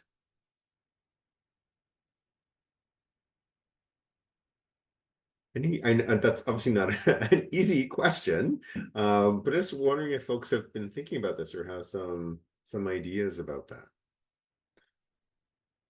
I mean, I will also just acknowledge that, like, as preparing this as well, Aurelia, like thinking about these other kinds of interventions, it's also like I don't know where to begin. Like, where do we begin in terms of thinking about moving forward in these sort of broader than behavior directions around digital health promotion? I can start and please feel free to join in. Like you said, there's no easy entry point, but I think some of the work that I've been involved with makes me think that there's opportunities for continued advocacy within the regulatory environment. I've got lots of colleagues who've in recent times been doing reviews of Google's App Store and Apple's Play Store, and they find that less than 5% of the health apps there are actually health regulated in any certain way and do not necessarily meet any standards. So first off, just continuing the advocacy for example, health-related apps to be held onto a certain standard is probably quite an important thing to do. And I think one important way to do that would be to think about reimbursement mechanisms that mean that for apps to be certified as being, say, up to clinical standards and worthy of reimbursement of health services, then they need to meet certain public health and clinical standards. And so that's potentially one way. So when we think about public health services being delivered through digital technologies, obviously most of the time they will be delivered through organizations like the BCCDC. But there are also some very important private sector interventions that might come into the fold as the digital space expands. So thinking about regulations around those types of interventions may create some kind of stratification that helps us know which ones to trust better than others. I can add something else. It's more of the private sector. It was came from a presentation I saw at the Public Health Association conference back in November that was talking about a study they did in the States. It was actually several studies, but these were big trials, anywhere from 50,000 to almost 1 million people, where they looked at, and I don't know how they did it. I tried to follow up to find out how they did this, but they worked with some of the social media companies, and if we've all been, I don't want to assume, but many of us have probably been victim to the algorithm. You watch one thing and then you go down the rabbit hole, and before you know it, you're an hour you're not going to get back. But it was an intervention to actually break that transmission. So what they had asked the companies to do would be to either tell them to stop and take a break, we're not going to serve up anymore, or to actually steer them in a different direction, a completely different direction. And from what I recall from the results, it was really positive results in terms of what they were, outcomes they were looking to measure. And so that's one thing that private companies could do too, because that's how you fall into the disinformation void a lot of times, is that, with young women, for example, I remember seeing something, I think it was on television, where, you get a 14-year-old girl who's interested in fitness, and before you know it, she's getting served up stuff about anorexia, right? And we all know where that can lead. So it's about breaking that transmission. So that's one thing that I had heard about. I guess one sort of idea that, came up for me and sort of thinking about that book chapter that we mentioned earlier was also thinking about, maybe we need to think about the same kinds of strategies that we use for health promotion in the non-digital space, right? So if we're thinking about the importance of intersectoral partnerships, we're getting seats at tables where decisions are being made around digital health. BC has digital strategies. Like there's strategies around internet connectivity, there's strategies that are really, now focused on, and also coming a bit more of the techno-optimistic side. It's like, okay, now we've got these like augmented realities. Now we've got these, new ChatGPT. How can we use them better, and what do we need to provide? And missing that health lens. And so I think that I don't know how to do this, but like I think that maybe it is about thinking about like how can we get just at a table where we can start to build some of those connections, because the part of this is about having those relationships, right? Like I'm sure those various like examples that we talked about, right, in terms of like dating apps and sort of working with food, didn't sort of like, many of these didn't just sort of like come about because someone's like, this is a good idea, we're going to do it. Like it was also dependent on all of the connections and relationships and those developments with different sectors, particularly in the tech sector. And so I think, I think it's important to think about those kinds of processes. I also think the other piece, and I think this was touched on in the first seminar, is just being mindful of like, we still are kind of in this model of like, okay, off the side of our desks, how do we move this work forward, right? And we have to rethink that and think about like, okay, actually, if digital health promotion is a really serious thing and we are committed to working on this, how do we restructure our organizations to actually be able to support this work and have that kind of capacity to move it forward? Like, we don't, do we need more positions that are focused on, like, do we need a digital health promotion position? Like, we need someone who can really actively lead and take work in some of these areas. Francisco. This makes me think, and I don't know a whole lot about it. I've been just reading on it, on the case of the 23 chromosomes and me, where we all very happily sent well, I did, my saliva, right, to the United States, somewhere in the world. And the lady who's the CEO basically had, part of it was that if I consented to it, it would tell me whether I was going to get Alzheimer's or not, to give you an example. And then she was shut down because they said, well, that's not medical advice. So this is to say that we're so besieged by information. I think one of the ways in which we can think about this is to actually stop it. Because if you think about a sexualized human being, let's leave the Alzheimer on the side, which clearly is going to be my problem. And just think, we want the young kid to know the stuff, to have the app, to know how to ask consent, hopefully take photos, right? I've seen this in movies, of what's going to happen. So they're so trapped in our health promotion efforts that probably they'll just do something desperate. I would, right? So I think we're overdoing it. And I don't know if that's what Johan said, too much information. We're asking people to do too much too fast. Thanks, Francisco. And my apologies, Heather, for stealing your point. But did you want to elaborate on it, or sort of?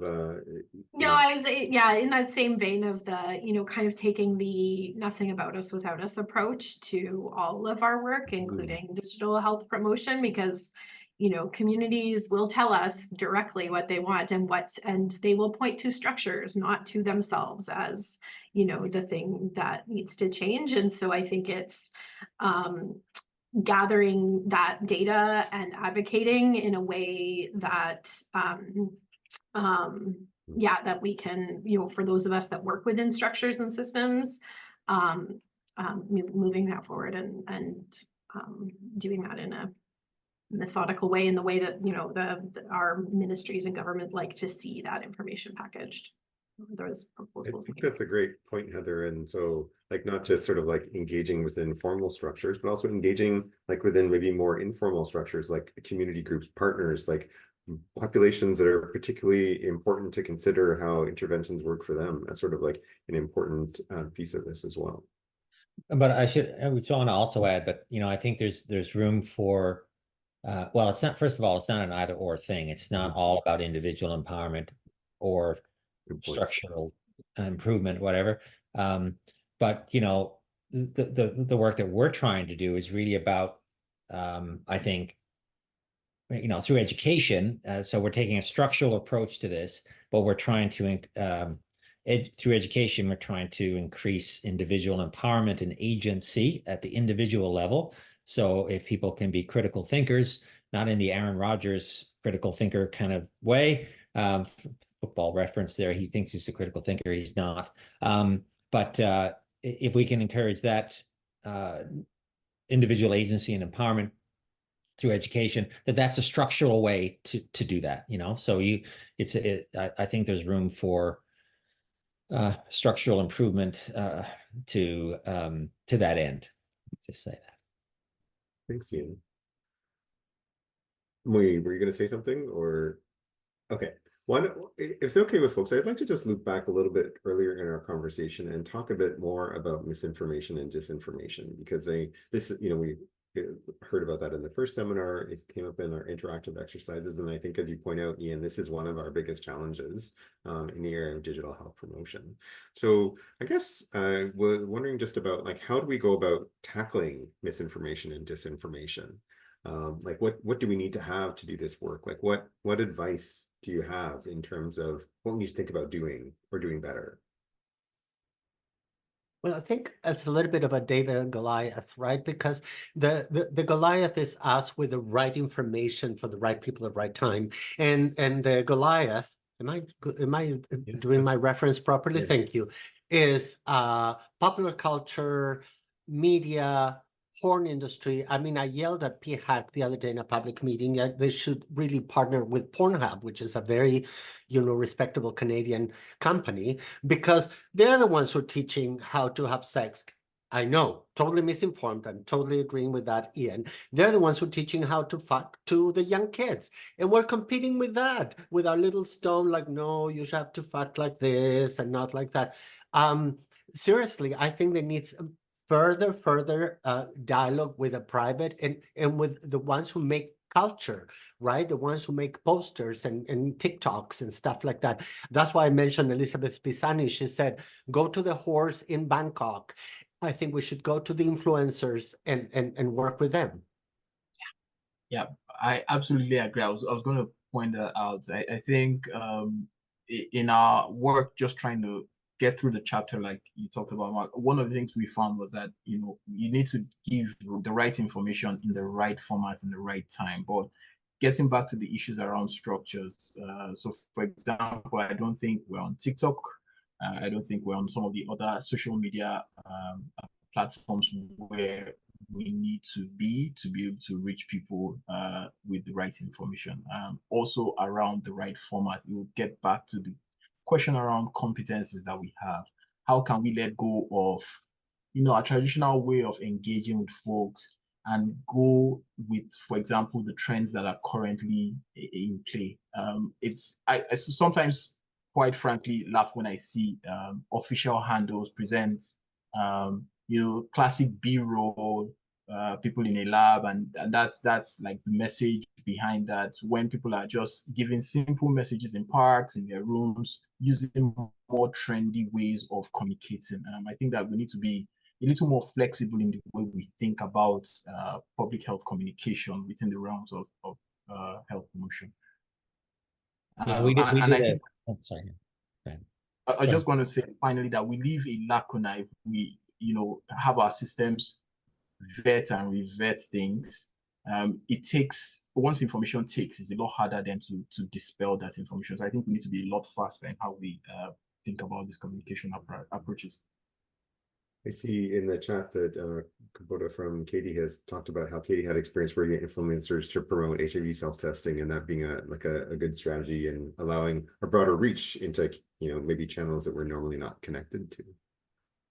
Yeah, we did the same thing with HPV. I guess it was 2 summers ago now, where we worked with influencers directly. And first time we'd ever done it, so it was really outside of our comfort zone, certainly, but it worked really well. We gave them basic key messages and we allowed them to articulate it to their audiences in their own influencery ways. So it was a real eye-opener. We also did some videos, short videos as well, that we posted on Google. So then it was quite a successful campaign, at least on the knowledge, attitudes, behaviors front. Knowledge, attitudes, beliefs, sorry. If I may add something about this way of communicating, providing, if it's all about health promotion, seems to be all about providing information instead of providing the spaces to think about it, which is what Ian is pointing out, and the influences. But I think this is not. I know we're Canadian and we want to be nice, right?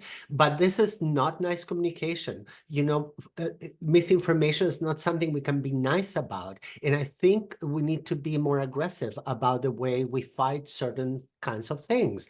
We don't like to do that, but particularly public health is supposed to be very nice and even-handed and sweet, right? But there is, I think it is a fight, not a dialogue. That's a great point, Francisco, and I like the idea of fighting the bots. Are there misinformation targeting bots in the same way there's like bots that are spreading misinformation? I hope so. I don't know. Maybe that's an idea we should be thinking about.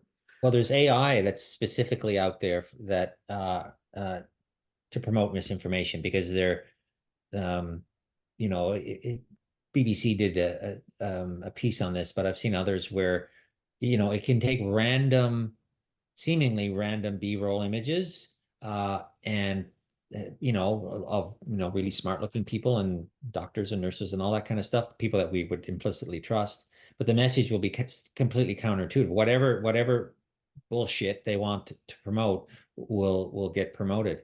And these things are they're going to become more and more ubiquitous because they're automatically generated, and people can put out more and more information, and they're really just for clickbait, right? It's to make money, because it all really comes down to that, right? So that's why I think individual agency around this and is really important. We have a whole section on the Kids Boost platform around this and navigating the world of online information for children, to be aware of influencers and testimonials and a whole raft of things, AI and what to watch out for, because these are real strategies that they're going to need to employ. I'm a cyclist, and I commute to work. I've been doing it for a long time, and I always say, I just assume everyone's out there to kill me. That's the attitude you need to take with cars, and I know they're not, but it's almost that attitude you need to take with Googling these days, or just the information you come across, that you can never, you always need to do some lateral reading and check your sources, and you just have to be so careful these days. You know, speaking to young people about this recently, said beware, you know, more information than you've ever had in your in history here, but beware of this little thing, this little supercomputer, because it's not something that I had growing up, and it might seem like a luxury, but it's also can be an albatross. So it's really up to these young people to navigate this effectively, and it's not easy, to say the least. So I think thanks everyone. I think those are some really great insights around misinformation and disinformation. And I guess just wanting to shift a little bit, because you know, part of the intent of putting on this seminar was to be thinking about, you know, overall, if we're interested in digital public health, how do we improve our capacity? How do we sort of like, you know, think about our own public health practice in relation to these technologies? And as folks who've been kind of doing this work, I wanted to ask you, like, reflecting on your experience and the lessons you've learned, like, what do you think are the skills and experience? Maybe just, I could start with just, well, what are the skills and experience that you needed, or what do you wish you had? And whether that, you know, might be that sort of suggesting some of the kinds of skills and competencies that might be important. Can I go first? Yes, you can. I'm so flippant because it's late and I'm starving. I'm on the East Coast. Well, the East. But you know, this makes me think of, again, of the idea of speed, right? It's only those of us with privilege who can slow down and consider different things. But think about you know, something I learned a long time ago when I worked in the downtown east side in Vancouver, that the police at that time had as their mission to move street girls around. That was the whole point. Keep on moving. And that's what we do with poor people and people without privilege. We keep them just busy, right? Moving. It's only those of us with a certain degree of privilege, for which we pay dearly, that are able to slow down. And I think this is what's happening again with individual, like vaccinations, with sexual health. You know, is the inability to slow down and consider, as Ian was mentioning very well, what is this piece you're presenting to me? Is it really equivalent to this other one? Who's telling me the truth? There's no time for that. We really don't give people time for that. And that is not our problem. It's not something we're doing. We're all in the mosh pit. I kind of like the mosh pit, but it's a problem. Yeah, I know. I think I appreciate that point, Francisco, and it does remind me a little bit, and maybe it's just in my head, but of the comments I made in the Slido about how, you know, maybe ways forward are also like being a bit, because we don't have that time and that attention, and we're kind of moving with all these things so fast, is like, how do we also then try in that context to pause a little bit and think carefully about, okay, like, who do we actually want to reach? Like, how do we not be reactive and be proactive in kind of like thinking about how we move forward? just thoughts from other panelists about, reflecting on your experience or lessons that you've learned doing this type of work?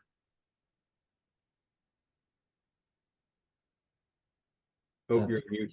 Sorry, for me, it's really been around as much as we can to try to educate other providers about the wider environment. Like they're on Facebook, lots of them, they're on Instagram, so it's not like it's completely foreign, but and this kind of gets into social listening as much as possible, where if we can identify trends through social listening and something to be aware of, this is circulating out there now. You might, in Fraser Health, you might, heads up, this is something that some anti-vaxxer or whatever is saying some crap. Heads up. So the worst thing that providers or anyone, frankly, can happen is being surprised, right? No one likes that. It's like, where did that come out of left field?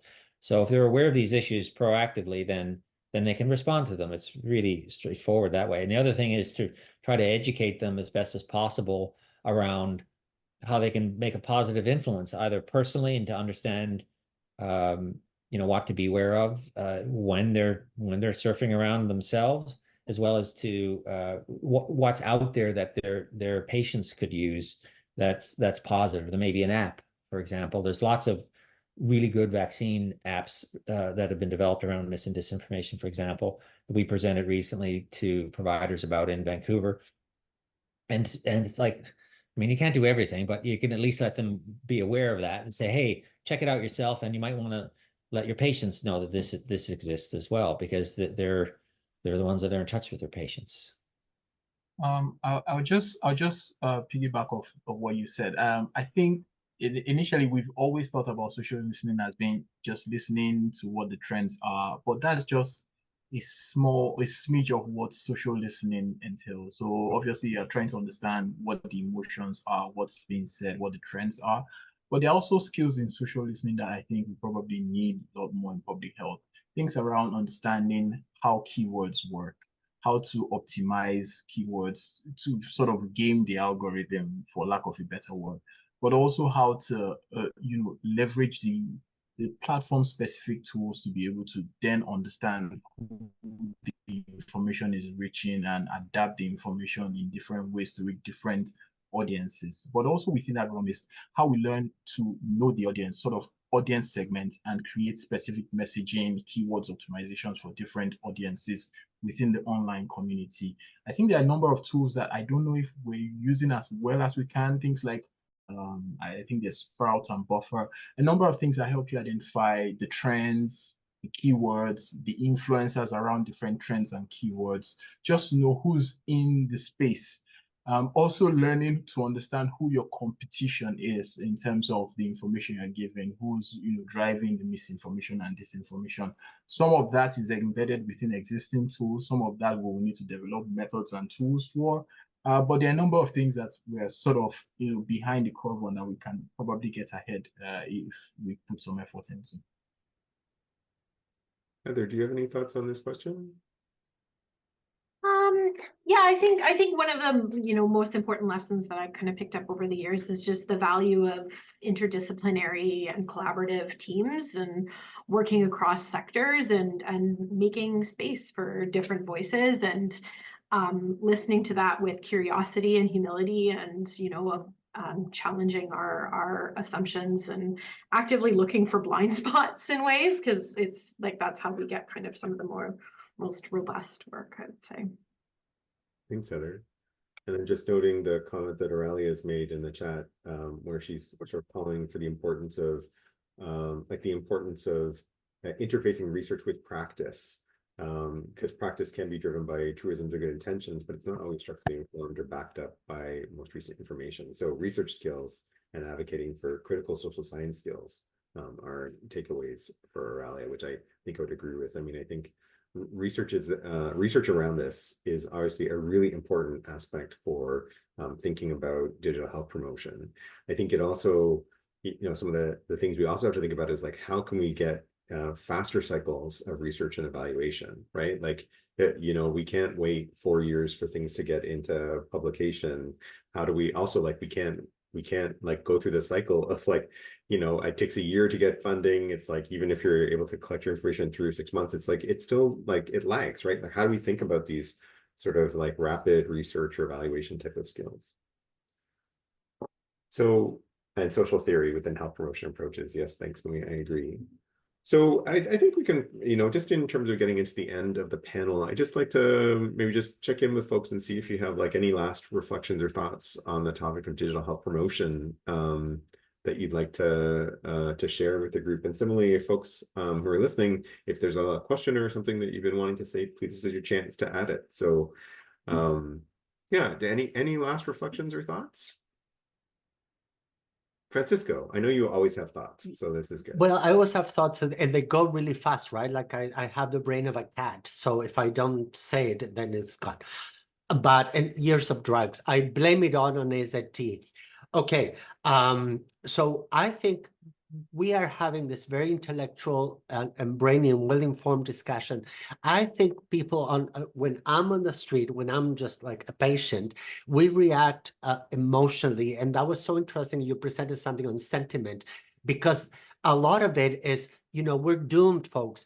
People go like, dislike, you know, that's how we go through Scruff. Not that I do that, right? But like Grinder, Pinder, all those things, right? Like, dislike. And I think we use the same kind of emotionality to decide about, is this good diet? Is this bad diet? Is this a good thing? Is it a bad thing?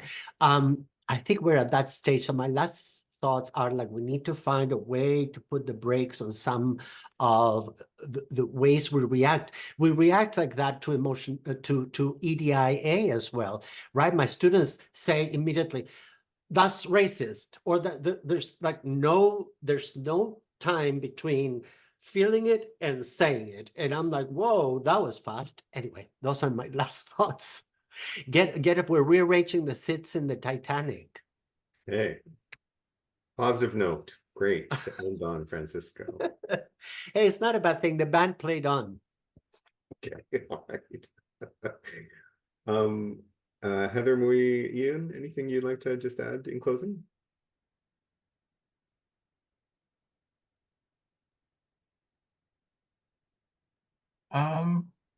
Yeah, I think it's both exciting and concerning times. I think there's lots of opportunity here to do some good work. I think specifically expanding our horizons beyond just behavior change apps is one way to go. And thinking about the role that the digital transformations within society can have on us as communities, and how we might be empowering communities to probably push back a little is both exciting but also a daunting challenge that we must encounter at this time. Yeah, I mean, I would just add that I mean, this is just my own personal belief, but I think comes down to, with every technology, it's always been, you know, it's the end of the world or it's the best thing ever. And this is, AI is no different than that, except it's going to accelerate. You know, they thought when television came out it was going to be the end of the world, but and computers, the difference between that and AI is, you know, it took 20 years-ish or more for televisions to become ubiquitous in North American households. That's not the same timeline with AI. It's just going to be much more accelerated. So that's both exciting, you know, when it comes to, you hear about all the positive things that can happen with disease prevention and assisting in the medical field and all kinds of other things. And ChatGPT, thank you. But it's also frightening too. And I personally am an optimist. So I know with AI, there are different groups now that are optimists or pessimists. And I read a New Yorker article on it recently, and it was fascinating. But it really comes down to how you view the world, right? So I think having more optimists in public health would be helpful, I guess, that are looking for solutions. One of my pet peeves is that, you know, it's fine to talk about problems, but don't talk to me about a problem unless you have a solution, because that's the easiest thing to do, frankly. It's lazy. The problems are not that difficult to find. It's the solutions that are the hard part. So talk to me about a solution. Okay, I think that's a good note to end on. A nice counterbalance to your negativity, Francisco. So I'm kidding, I'm kidding. It's So realism, it's realism. realism, yes, realism. So thanks everyone. I really appreciate you taking time out of your day to be part of this poolside chat. I've got sun beaming in now, and so maybe it's going to get warmer here. I'm not sure. So I'm just gonna go back out of this panel, and we just got a couple last pieces to kind of go through for the group. So thanks again, everybody. Really appreciate your time in being part of this panel. All right, let me share my screen again.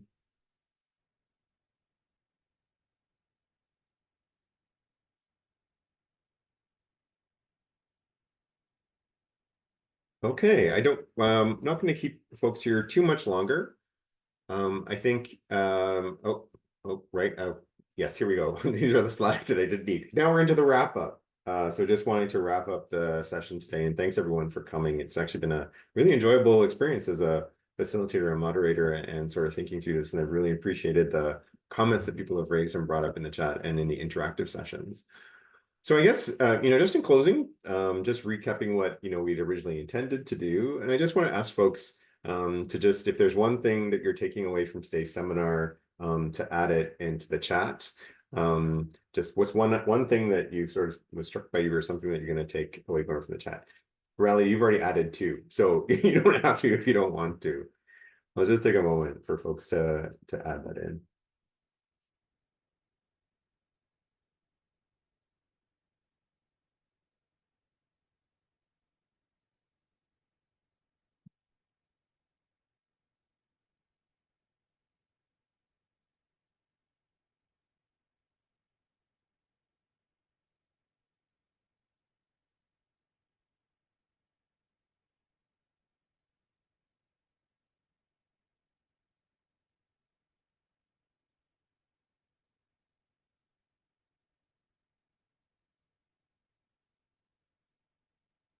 Yeah, just give it a few more minutes for folks to add in their comments.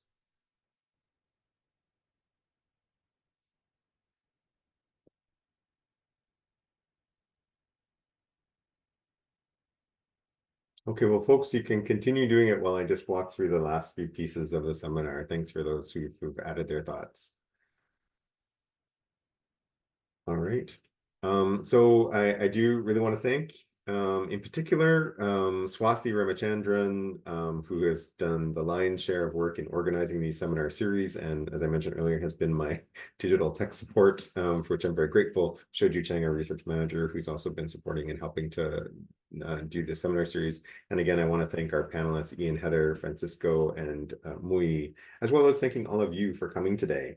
And being part of the discussion and sort of engaging around this session. So we'd like to know what you thought of this session. And so please let us know how we did today. I think Swathi's going to be putting the link in the chat. Oh, it's already there, so it's in the chat, or you can scan the QR code and just take a few minutes. It's not a long survey to go through and just tell us what you think. We're also going to follow up. We'll send a follow up with the link after the seminar, as well as include a list of some of the resources that were referred on today. So just to notice that there's 2 upcoming seminars on June 26th, thinking about person-centered design and user design. And so design thinking in public health is a really important topic, and we'll be talking about that. And then in July 10th, focusing in on artificial learning for disease surveillance and epidemiology. And you can find more information on our website, and we can circulate the information about these 2 seminars as well afterwards. Yeah, so I would just, with that, like to close the seminar for today. Again, this is sort of hosted by the Digital Sexual Health Initiative, and you can see the website for some of our resources around some of the topics that we're talking about today. Again, so Swathi's email and my email are there. If you have any questions you want to follow up, either around future seminars or around the content that we discussed today, please reach out, and we'll be very happy to chat with you. And with that, brings us to the end of our seminar. So thanks, everyone. It's been a real pleasure here today, and hopefully we'll see some of you at our next seminar. Take care, everybody.